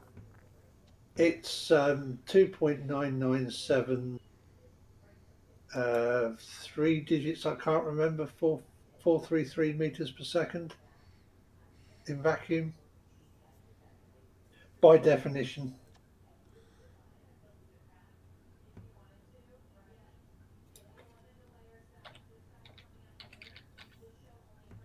I've always known it as 386,000 miles per second. 186,000. Now, I know that's not super accurate, but it's close. It's here we go. 299,792,458 meters per second. Right. Oh yeah, I remember where the 433 comes from. That's the millimeters at the end of a conversion from metric to miles. 1609.433 meters. This is kind of interesting. I don't know how true this is, but on Wikipedia it says on the horizon, refraction is slightly greater than the apparent diameter of the sun. So when the bottom of the disk of the sun's disk appears to touch the horizon, the sun's true altitude is negative. Yeah, it's actually already slightly, because it's being lifted up essentially optically. The sun has theoretically already gone past the physical horizon, but not how the, we can have them selenian, or however you say it, eclipses as well, isn't it? Cenahelian eclipse. Look, don't talk to me about Cenahelian eclipses. I've got a video of it. It's not a lot of use to you. It's a whole load of clouds and a lot of wind noise. Oh. All I can say is at least I got home about 5 minutes before the rain got to me. Correct me if I'm wrong, but if you were on a flat Earth, you would never measure a time when the sun's altitude would be below 0, right? Or negative. Yeah, you could never have a negative altitude on the sun because,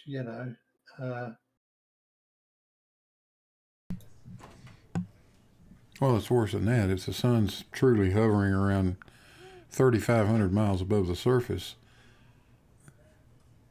you can do the math. The sun can never be below about 14 degrees.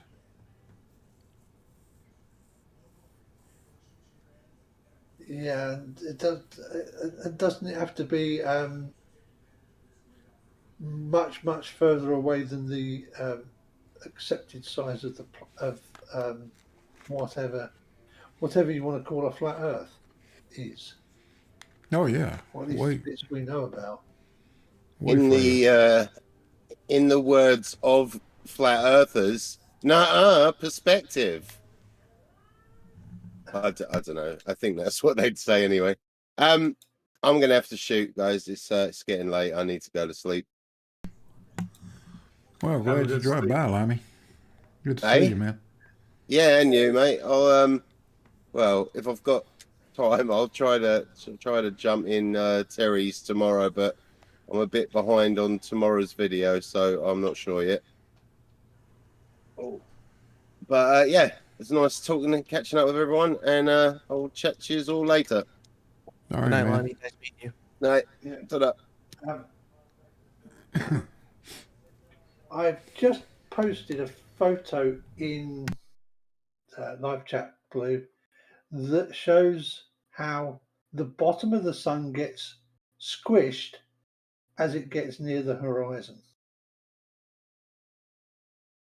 Although this one was actually it rising rather than setting. Yeah, I've got it up right now. Showing it to YouTube. Yeah, this is where the flat earthers will claim that the sun is changing angular size. No, it isn't. It's hitting the refraction zone.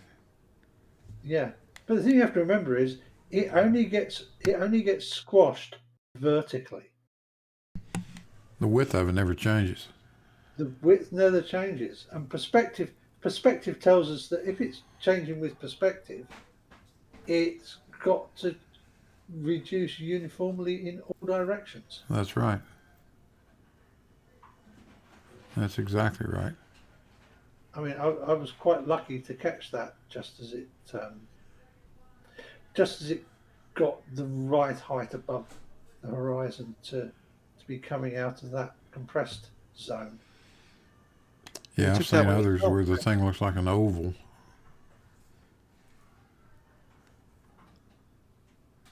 So what I'm getting, Alan, is you're buying into Lemonbird's squishing hypotheses.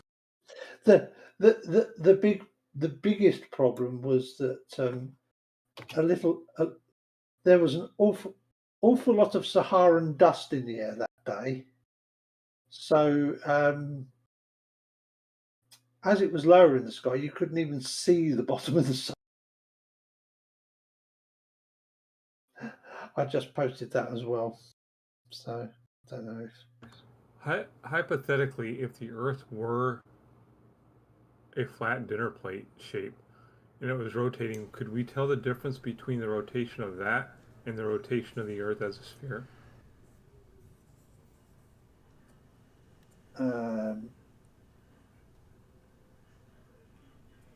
Yes, I'm you pretty could. sure yes, Sure.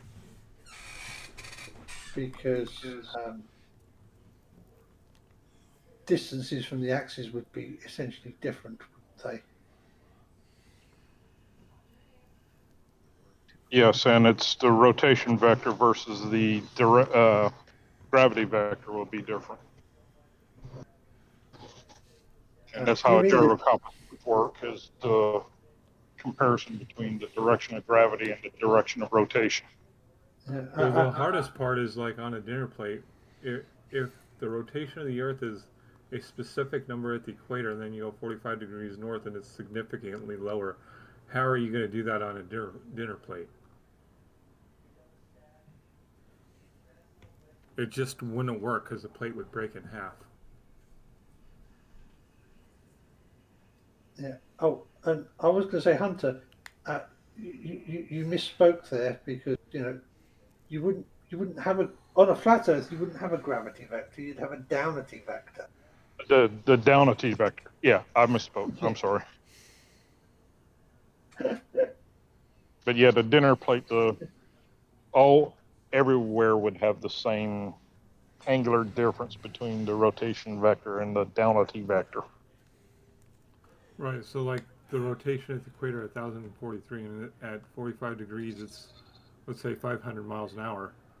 You would definitely be able to tell the difference traveling from the equator to the 45 degrees north, right? On a flat dinner plate. That's not what I'm saying. Your vector would be 90 degrees there. The rotation vector will be 90 degrees from the downity vector. Okay. Or the axis is going to be the same as the downity vector everywhere. The axis of rotation is going to be straight up and down, and the direction of gravity is straight up and down, and it'll be the same everywhere on the dinner plate. So Yeah, it's lined up everywhere. Would we be able to feel the change in the velocity of the rotation traveling north to south or south to north on a dinner plate? You would get more of a lateral. It's lateral. Your inertial force. Yeah, it's all lateral. Your centrifugal force would be lateral instead of vertical. And it would like when you get in that ride in the fair or in a theme park and you get slammed against the wall. Pretty much, but it won't be that much. Well, no, it would be a lot less than that, but you could definitely tell, right? Yeah. One of the issues you would have is, of course, that on the globe, the distance at the equator your distance from the axis of rotation is 6370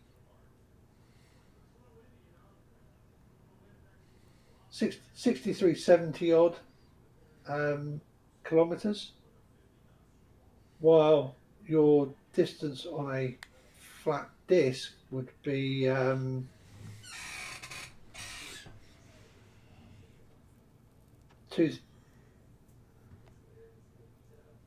10,000 kilometers. Let's say the equator is the same distance around on the flat plane. It doesn't. None of that works because the problem is that on an AE projection, the equator has to be approximately 10,010 kilometers from the North Pole, from the axis. Whereas on the globe, as I said, it's 6370 and change, isn't it? I'm talking about a different number. I'm talking about the circumference of this circle, not the distance from the north center. Because the radii are different, circumferences are significantly different as well. On the flat dinner plate, if you had 24,901 mile circumference of the equator, but then when you get further and further south, because those circles get bigger and bigger, it distort all the land below it. Lyle, what you're ignoring there is the fact that you can either have the circumference correct or the distance from the pole correct. You can't have both. Right.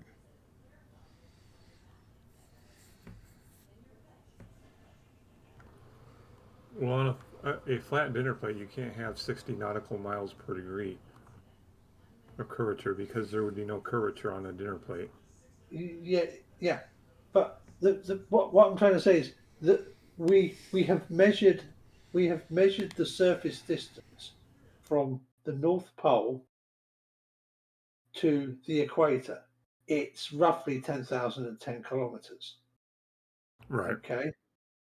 But we also know the circumference of the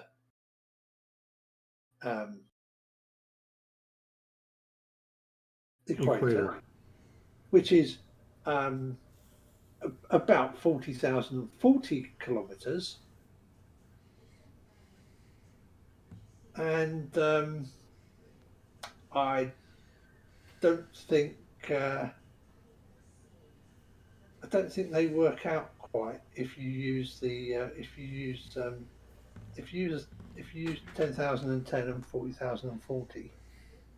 Or sorry, if you use 10,010 as your radius, don't think you're going to get 40,040 as your circumference.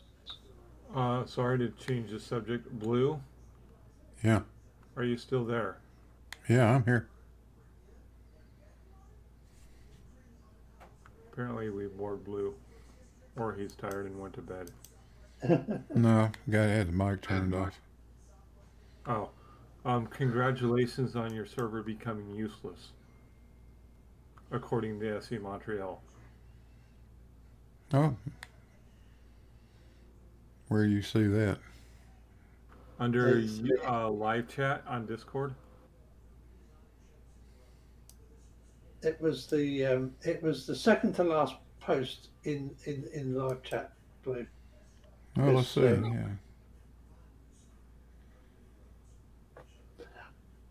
I have to agree with. I have to also point up at that because it is so true. You're more than welcome, SC.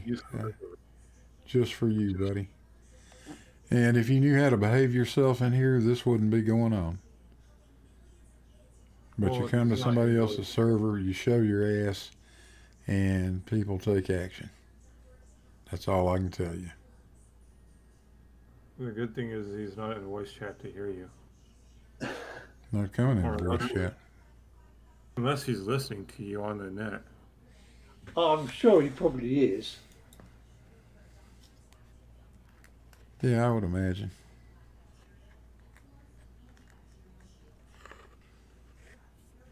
No, those guys have had a history of doing this. They want to come in to anybody's server, it doesn't matter whose. They'll just pick one and try to invade it. They've got their own server over there, next level or whatever they call it. Bev claims it's not his server.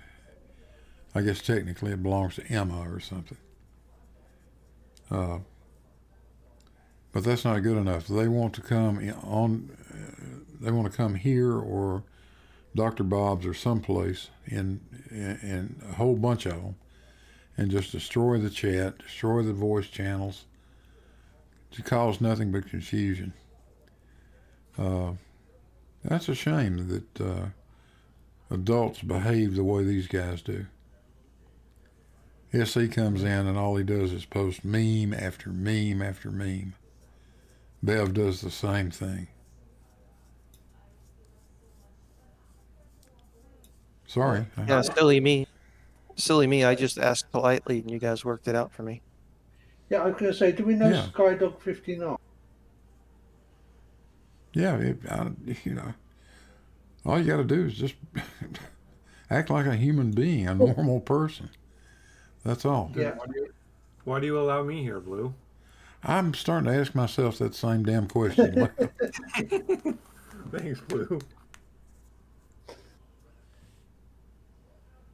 George posted some interesting stuff. What's that? What are we looking at, George? You want to? Hello, George. Yeah, hey there, Blue. Hey, Blue. Yeah. Well, I heard Leo talking about refraction, and I just thought I'd give you some real-world data that I had from several years ago, looking at my targets out on Rainy Lake. The Franzen Ireland target is at 2.72, 2.73 miles out, and the top is a histogram of deviation from horizontal of the center of the target. So you can kind of see how it moves around from day to day. The target was set up so that with no refraction, the center of the target would be in line with the crosshairs of the autolevel or the theodolite. And there's 88 days of data there, looking every day out at this target, and you can the target always appears a little bit above horizontal because of refraction, and I show you where standard refraction is there out at 2.72 miles. Standard refraction would be about 10.1 arc seconds. You pick up about 3.7 arc seconds per mile standard refraction. So that's how much the target will appear to rise above horizontal with just standard refraction. And a lot of the data, the outlying data way to the right where you have extreme refraction, were days when I was looking at the target right at sunset or shortly after sunset when the atmosphere is cooling down quickly and you pick up large amounts of refraction. And you pick up there on let's see, bring it up here. Excuse me.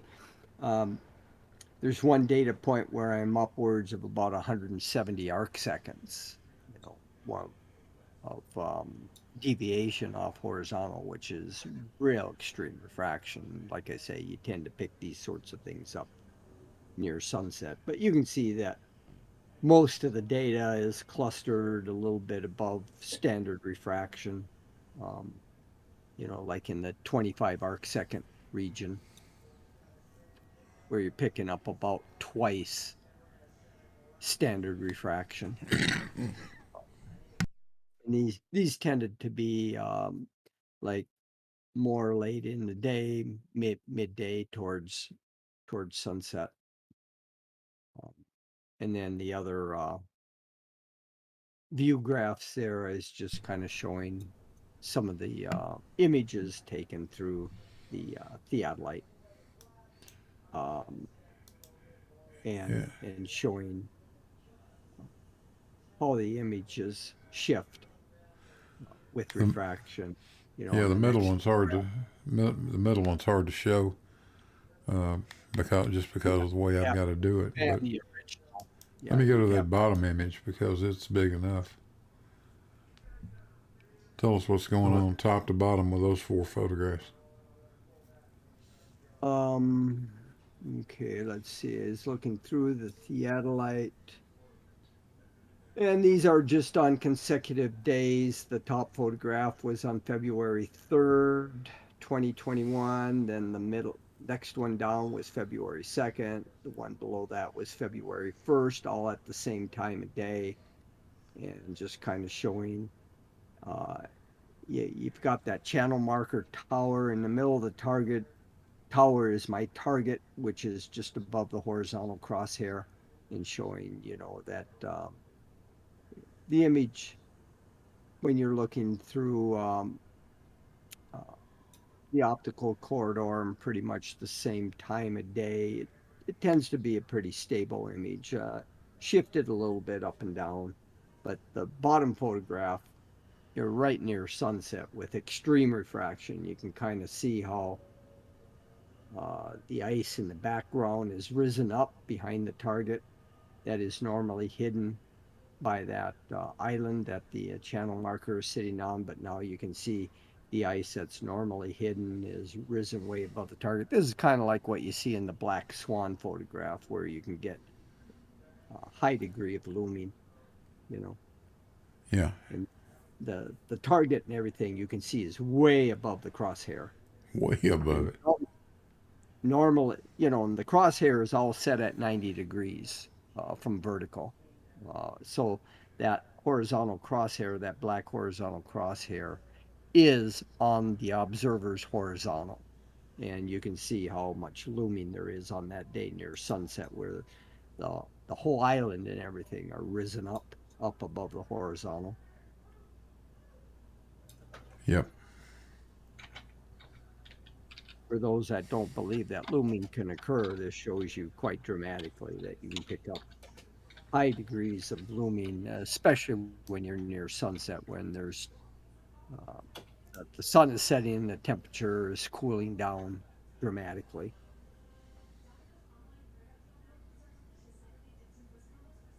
Yep.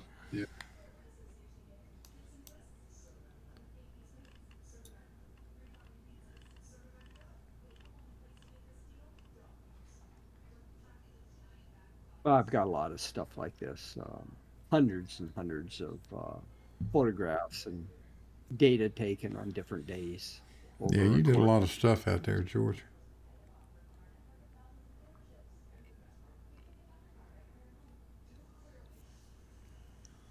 A whole lot of stuff. Yeah, it's very well documented.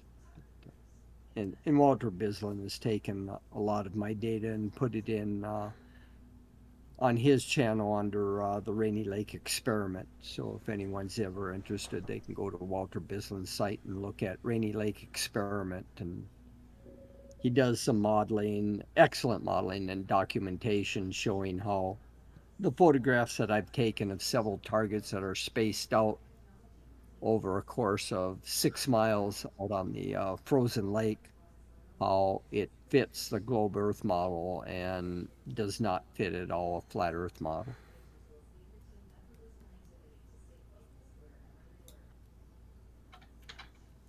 Walter did a very excellent job on that. And there is also some drone data video that was taken by Soundly when he and Jesse Kozlowski were here to look over my setup and stuff. And Soundly and I went out one day out on the ice and launched his drone and took some pictures down a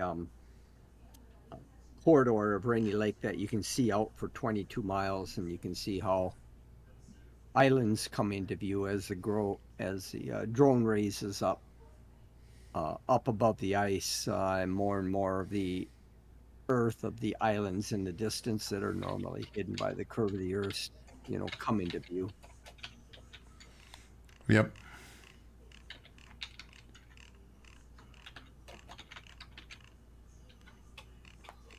Yeah, but you got all these measurements, data. I could just go out once with my sunglasses, tell it's flat.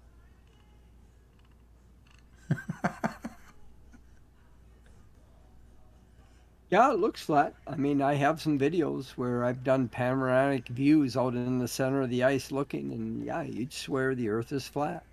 Sure. Doing a 360 around when you're standing, with your eyes that are about 6 feet above the surface of the Earth. I don't deny that. I mean, without additional data or additional observations, that would be the conclusion one would come to, is that the Earth is flat.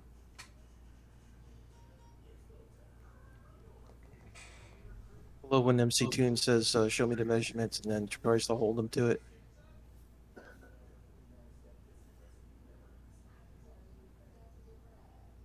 But I and other people have done extensive measurements to show that you can actually measure the curve of the Earth, particularly over water, that the water does conform to the 8 inches per mile distance squared out from the observer.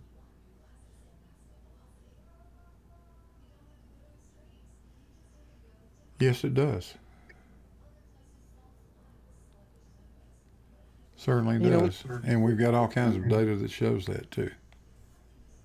what gets me is I'm not particularly educated myself, but I can look at some of these things you guys do and go, okay, that totally makes sense. I could see what they did. Their method is sound. It totally makes sense to me. Yeah.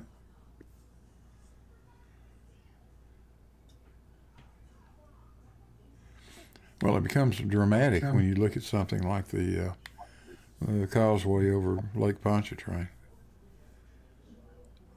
That's very dramatic. You take those elevations with GPS, accurate GPS, and you find out, in fact, there is truly a 90-foot sagitta in the center of that damn bridge. Well, when I first saw that photograph that Sully took of the Pontchartrain Bridge, I mean, that just blew my socks off. I'd say, oh, geez, what better way to show the curvature of the Earth than to have something physical like that bridge that you know the deck of the bridge is all at the same height above the surface of the water. And to see that thing curving out in the distance, I'm like, holy moly, that is so cool. Yeah.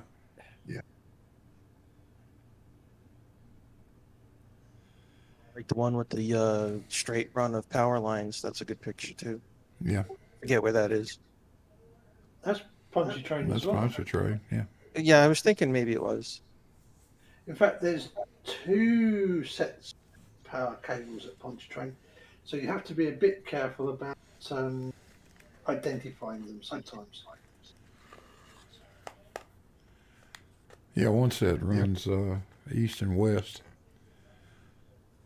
One set runs north and south. Yeah, other than the blue marble photo from space, I would say Sully's photograph is probably a good close second to show the curvature of the Earth. Yeah. So I personally prefer that second image that I posted from Apollo 17 further up in the chat. The one where there's a bit of a decent tone, so it's not the full illuminated face. But I understand why the blue marble is so popular. Well, it's just a gorgeous picture in the first place. Yeah, but personally, I think the other one is a better photograph artistically.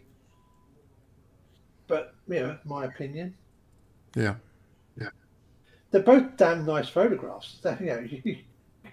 You can't deny that. It's that I have a preference for the second one. Well, this idiotic argument should never have gone past the blue marble photograph, period. There was no reason. Yeah. I mean, that says it all. And all they've got, all they can come up with is CGI. CGI my ass. Yeah, you want to watch 1980s CGI? Watch that Dire Straits video, "Money for Nothing." Yeah. Yeah. I mean, come on. Ray Harryhausen was doing magic work in the 60s and 70s with analog effects on film. Here we go. Gary Webb sound Pontchartrain videos are pseudo perspective because of extreme zoom compression of the background into the foreground. Even the cars appear to be sidewinding and drifting. No shit, Gary. Yeah. Can I just say something? There is one word in that sentence that really grips my shit, as some of you guys might say. It's not extreme zoom. There is no zoom. It's magnification is the word he's for. Zoom is just the difference between magnification at two different focal lengths of lens. And earlier, Wybanga was trying to teach us how to use a sextant, but the reality is he doesn't know a sextant from a sex toy. Nice That's one. good. I like that. Yeah, I saw him out there going on and on about bubble sextants. Otherwise, he would have won McToon's challenge, wouldn't he? Not too late. Go for it. Hop right in there, Tell you Gary. what, I really wish I could solve that on a flat Earth. Really do with $10,000 right this minute.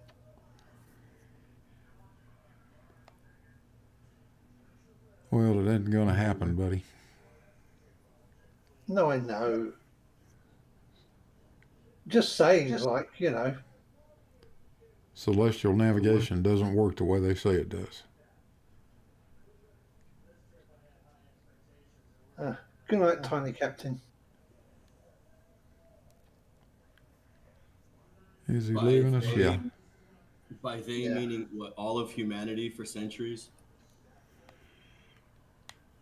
Yeah. Yeah.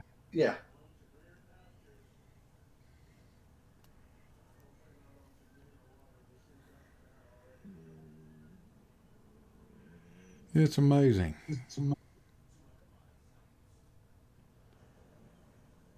I think when no is the best you got, you're in trouble.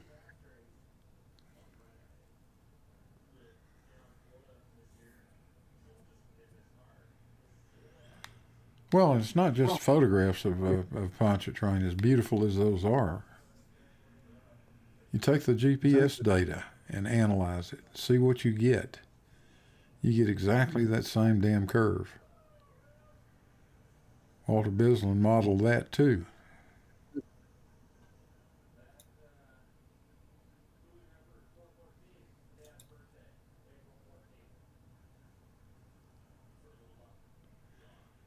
And you can't say the GPS is broken. Take any points you want to out of that huge data set of 7,000 points and find it, and you'll find every time it puts you right on that bridge. At the right elevation, I might add.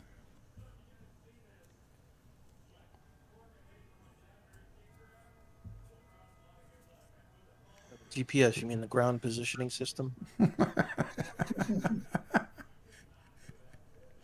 Yeah. The ground positioning system that you can use a directional aerial, point it up in the sky, pick up and only pick up the signal in the sky, and measure the radial speed of the satellite by using the Doppler shift, and see the Doppler shift change as the position of the satellite changes across the sky. Not only that, but it depends on how narrow the beam is on your radio. You could actually select individual satellites instead of all of them, just one at a time.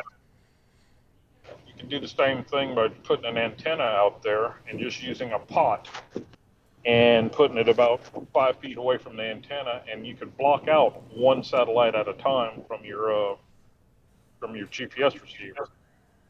If you are looking at the GSV string, it'll tell you each satellite number and its elevation and signal strength. So you can watch them drop out one at a time as you move the pan around. And then you can actually track one as you put your pot up, wait, let it drop out, and then just keep your pan in the same position. In a few minutes, the satellite will come lock back in, and then you can move your pan a little bit and make it drop out a little bit, and you can keep doing that and track it all the way across the sky.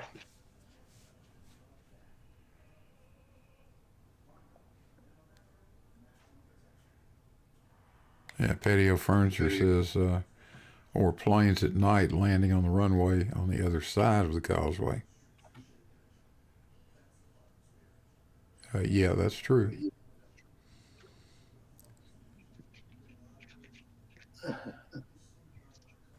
Okay, Jose, I'll shout you out. Boom! There you go, mate. Yeah, shout out to Jose J.G. Gonzalez.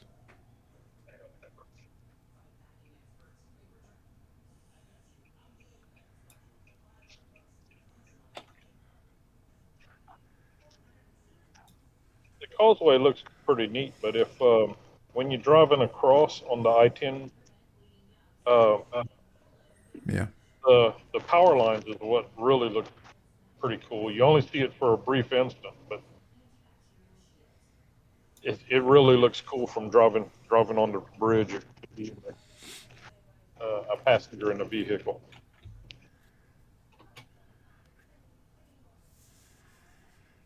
Yeah, you need something that gives you a reference, like the power lines or the causeway. And you need to be at the right angle too. But when you get everything right, the curvature is very obvious, undeniable, I would say.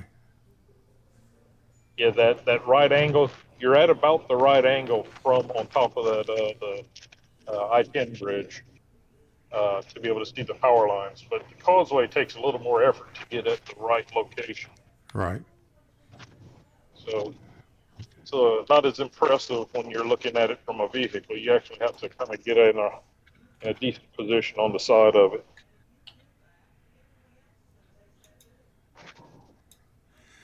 Well, it's hard to see from down at lake level because you're only seeing 3 miles of it.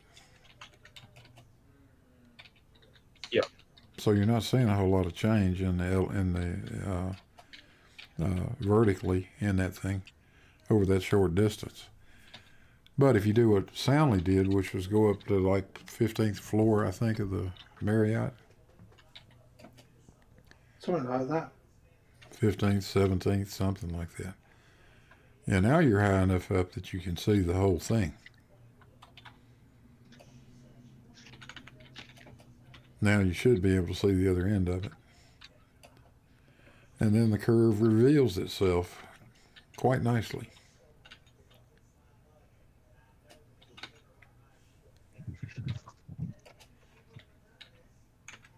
By the way, Hunter, I learned a little something you talking about measuring from the water edge.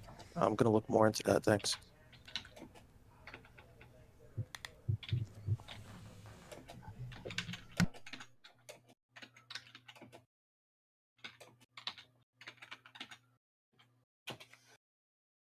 Kind of difficult to figure out where the water edge is in some places.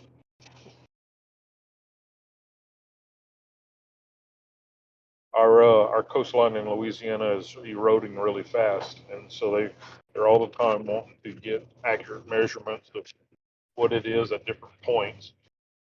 And it's hard to say where that water edge is, especially whenever it goes from an inch down to a half inch, and that half inch covers 100 yards of a half inch of water, uh, and then it turns into a little bit of mud. So where did it end? Yeah, it's really interesting how that works out. Yeah.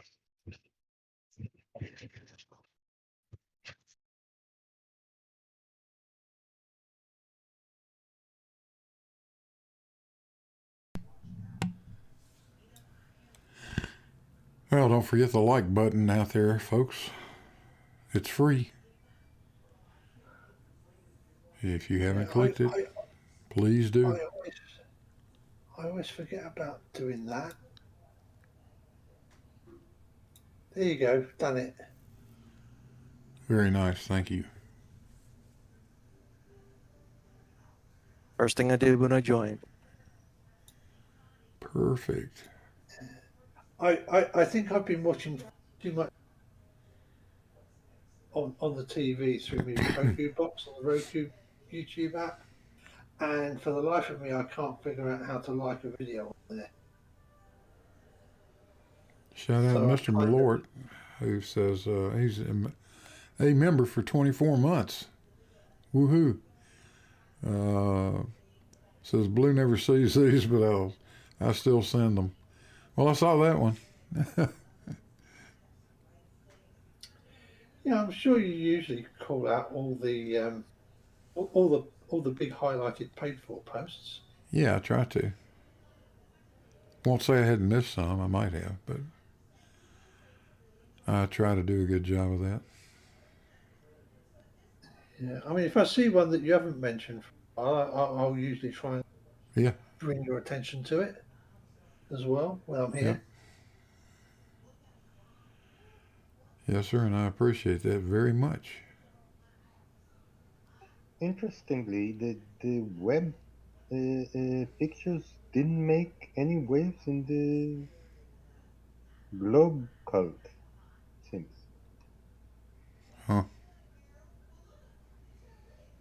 They released 4 pictures. Well, 3. One of them is not a picture.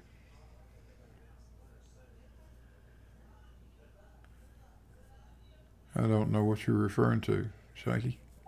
James Webb Telescope. Oh, okay. Oh, Earth images. Yeah. Yeah, they're stunningly good, aren't they? Well, the first one arguably is not much better than Hubble did, though I suspect Hubble was invisible light and this is in infrared. Oh no, I thought the quality of the James Webb was far better than the quality of the Hubble for the same area. Yeah, because you can really see the distortion from gravitational lensing effects. Was James Webb looking at the same area, or I thought they were doing a deeper field view? They posted an image that Hubble had also done, and they posted them at the same magnifications, and you can see a lot more detail in the James Webb image. One of them, the other not so much.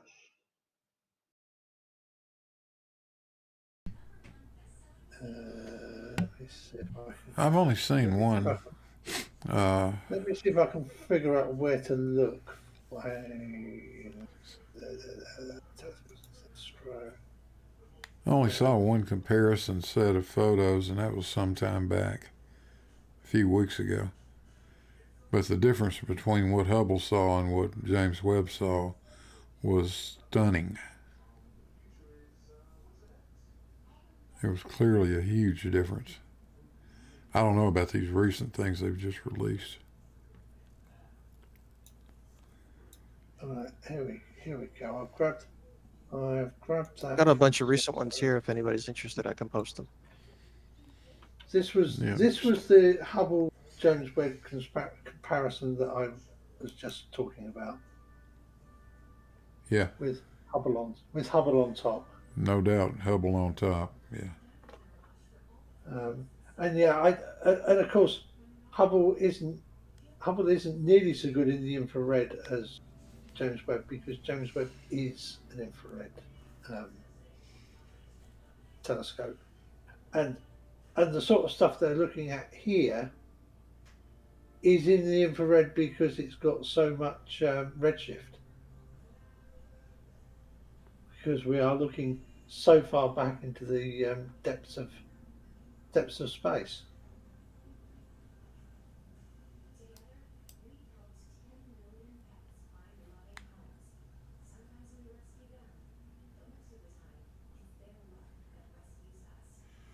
Yeah, if you got some more about, I'll stick them there in live chat. Hang on, let me go. Was posted.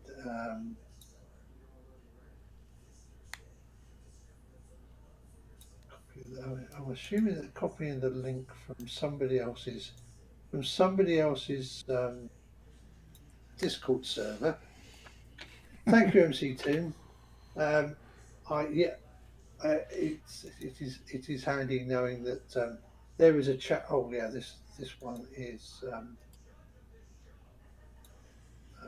I think that's the same one that we just looked at. Yeah, I think that was the big the full sized version. Yeah. Of the little one.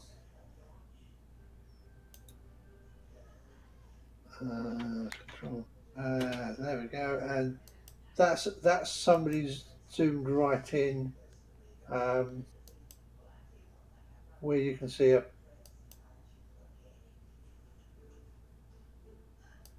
distant galaxy being distorted around another galaxy. Yeah, I can't. That one doesn't come up big. I'd have to open the original, which is a pain in the neck to do. I'm sorry, but I don't actually have these images myself. I'm just going and copying the links to them off from the telescopes and astrophotography channel on MC Toon's server. Because well, I just opened the original and it doesn't get any bigger either. So no, probably not. Let's see if this. I'm not quite sure how.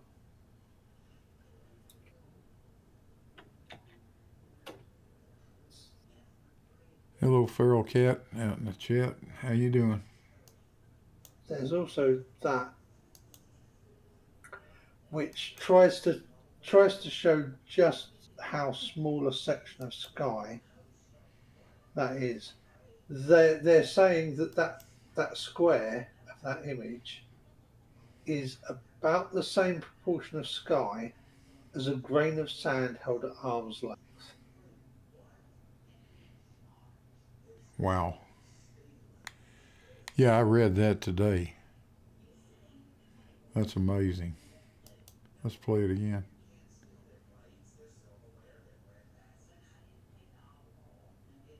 Yeah.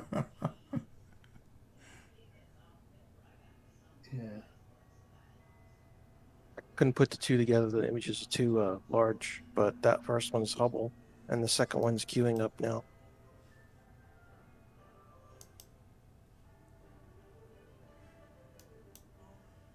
Yeah, there's Hubble.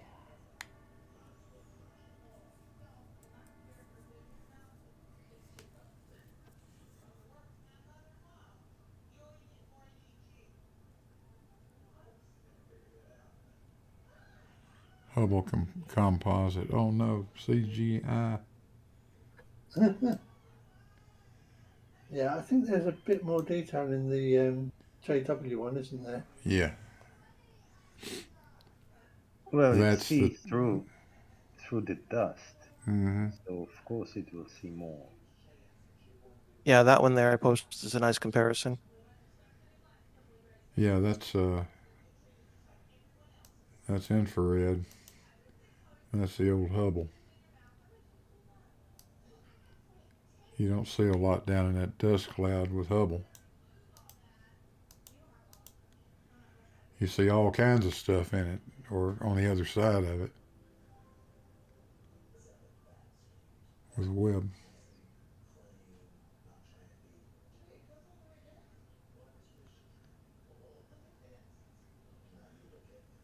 That's a cool picture.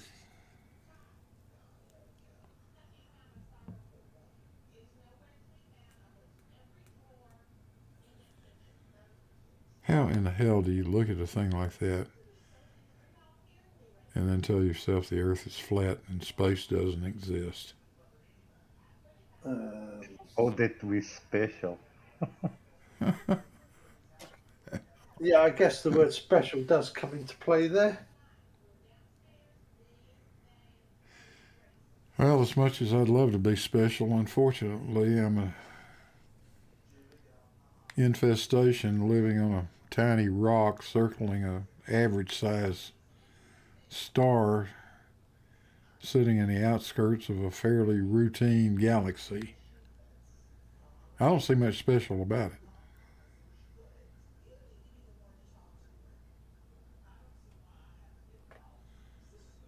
Well, Well, I believe once before, many years ago, our area did look like this. oh yeah, most Yeah, likely. of course. I would say it's pretty doggone special because this planet is the only one we've confirmed to have life on it in the entire universe so far. Well, yeah, special in that sense. Sure. There's a lot of other places, but I think I would prefer here.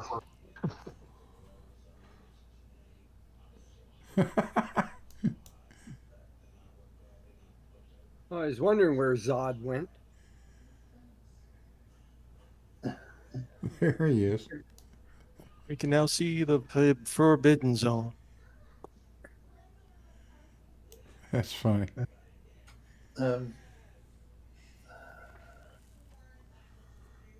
Metal in the side chat. Fun fact: you can tell Hubble images on the 6 versus 4 refraction lines on the stars.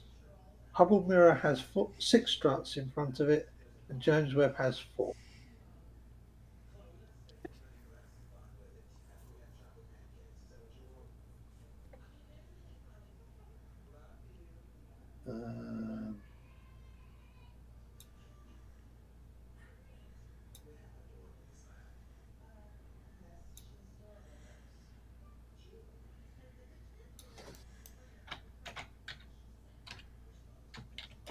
I think you might have that backwards.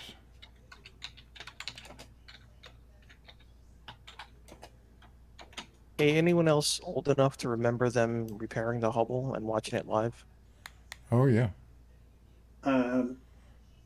I remember being a 16 at sixth form college and watching the very first launch of the very first shuttle live during an A-level physics class, which was the whole reason we got away with watching it. Yep, I remember them wheeling in the TV so we can watch it.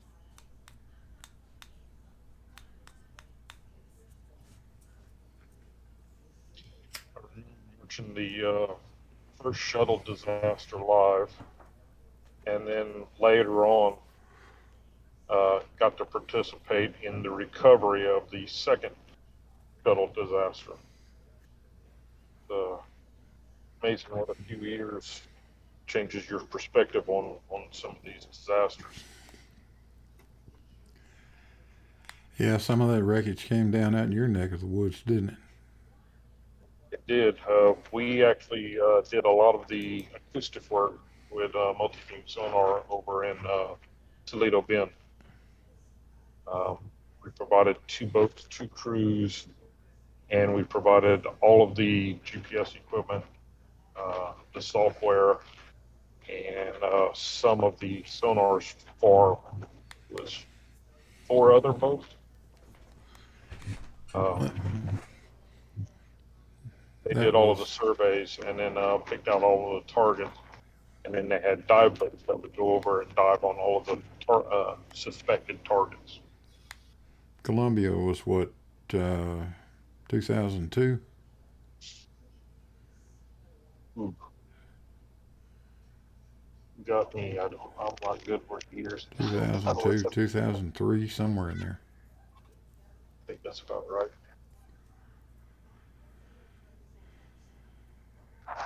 Challenger was 1986.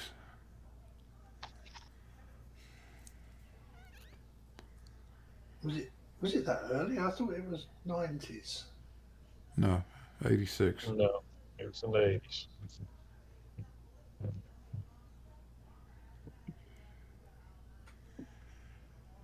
It was just a, I don't remember the date now. Sometime in January, I think. The 28th. Okay. Yes, because it was the ice freezing something or other up on Yeah. fuel line systems from the tank to the. No. It was the O-ring seals. Yeah, the O-rings manufactured by Morton Thiokol.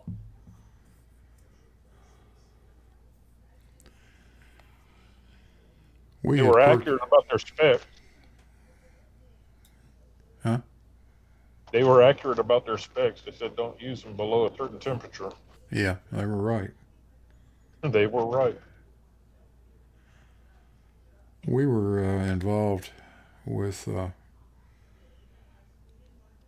Rockwell, transferring some technology from those guys at that time. And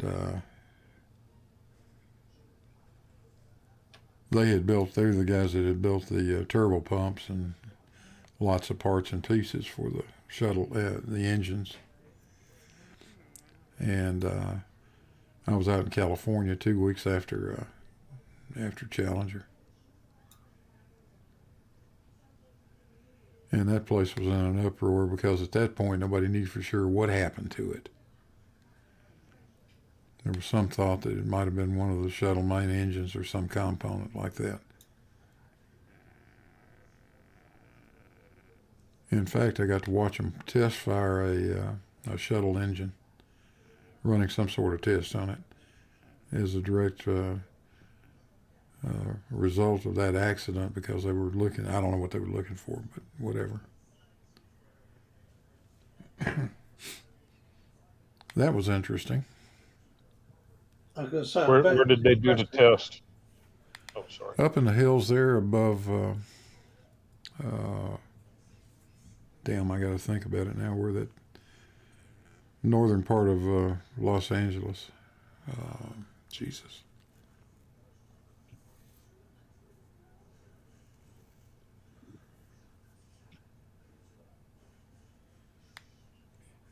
Can't think of the name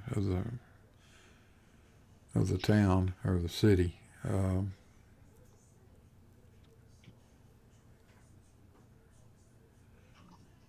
There's only a few places that do a whole lot of large rocket engine testing. One of the biggest that I know of is right here between just as you get into Louisiana, or from Louisiana into Mississippi, the Stennis Space Center. The Apollo engines were tested there, SLS engines, the SpaceX Raptor engines were tested there. There's a huge test stand. You can see it as soon as you start driving into the complex.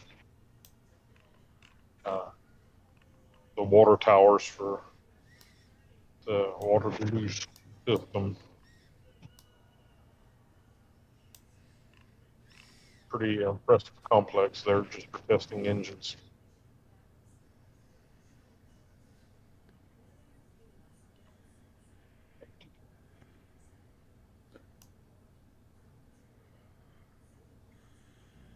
Something or the other park. I can't remember.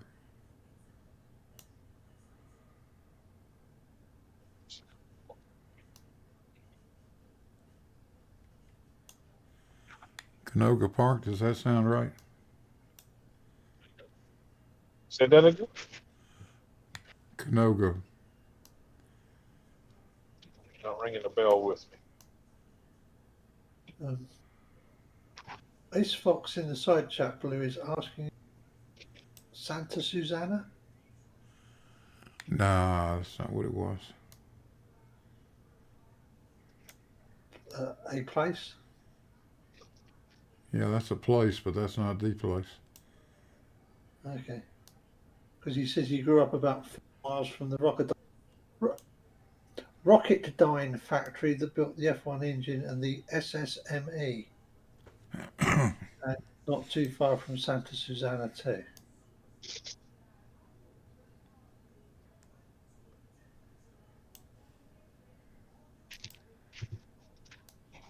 Yeah, let me look it up here.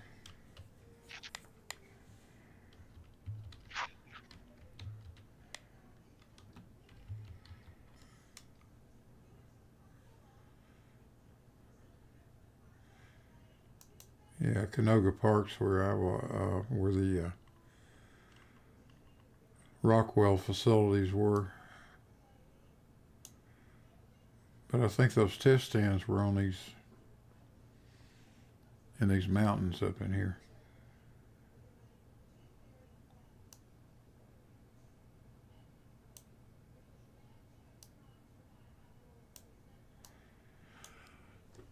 That's been a few minutes ago, so I've sort of forgotten.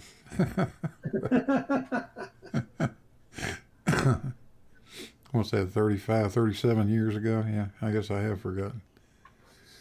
But we were doing a bunch of, like I said, a bunch of technology transfer stuff. And I was actually running some tests up there with, Ace Fox says Canoga Park was the Rocketdyne factory. Yeah, Rocketdyne and Rockwell, all sort of the same thing. Santa Susana was the testing facility. Yeah, that sounds familiar, Ace Fox.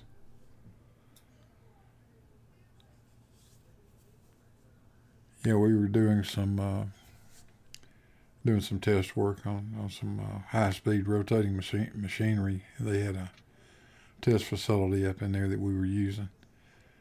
But one day, one of the guys said, "Hey, you want to go watch a shuttle main engine fire? They're going to test one." I said, "Yeah, sure, let's go do it." And we got to stand, I don't know, maybe a mile away from that test stand, when they fired that for about a minute or minute and a half. Man, does that damn thing make a lot of racket. Jesus. Loud. I'm going to guess you kind of feel it all that loud. Yeah, I think you feel it more than you hear it. It just sounds sort of like a crackle, and you don't realize how loud it is until you try to talk to somebody.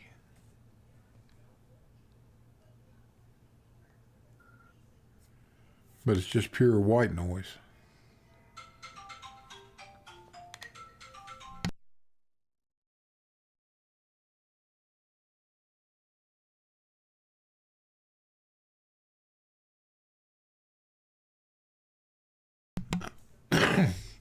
Well, guys, we've been going for 2 hours and 44 minutes. I think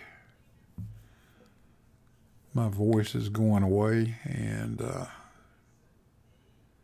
I'm getting a little hungry too. Yeah, it must be getting on to dinner for dinner time where you are. Yeah, 7:20 almost. Yeah, 20 past midnight here.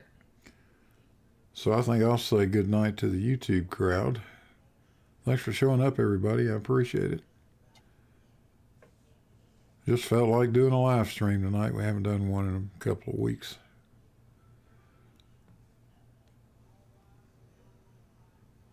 So, anybody got anything else before I shut YouTube down?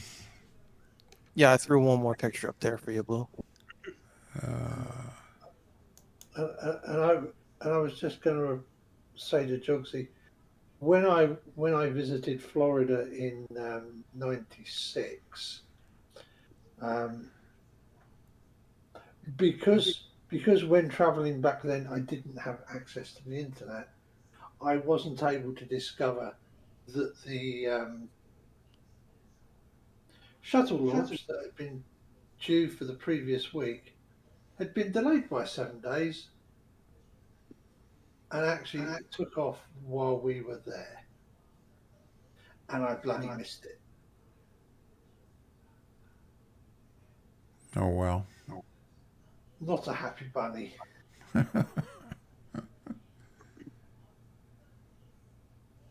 But I was happy to get to visit Pad 39A on the tour. Yep. Well, thanks for letting me join you guys, Blue. Nice meeting everyone. Hey, Yeah, you're no, welcome anytime. So we'll close the stream out with our cockwomble. Hey there. You guys can't see it in Discord, but it'll pop up on YouTube.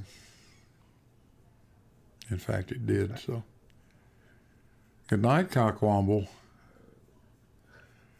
And you guys out there be safe. We'll see you on the next one.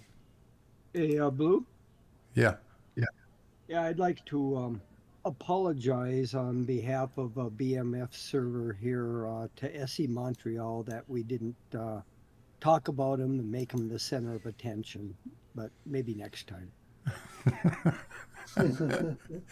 Yeah. Hold your breath, SE.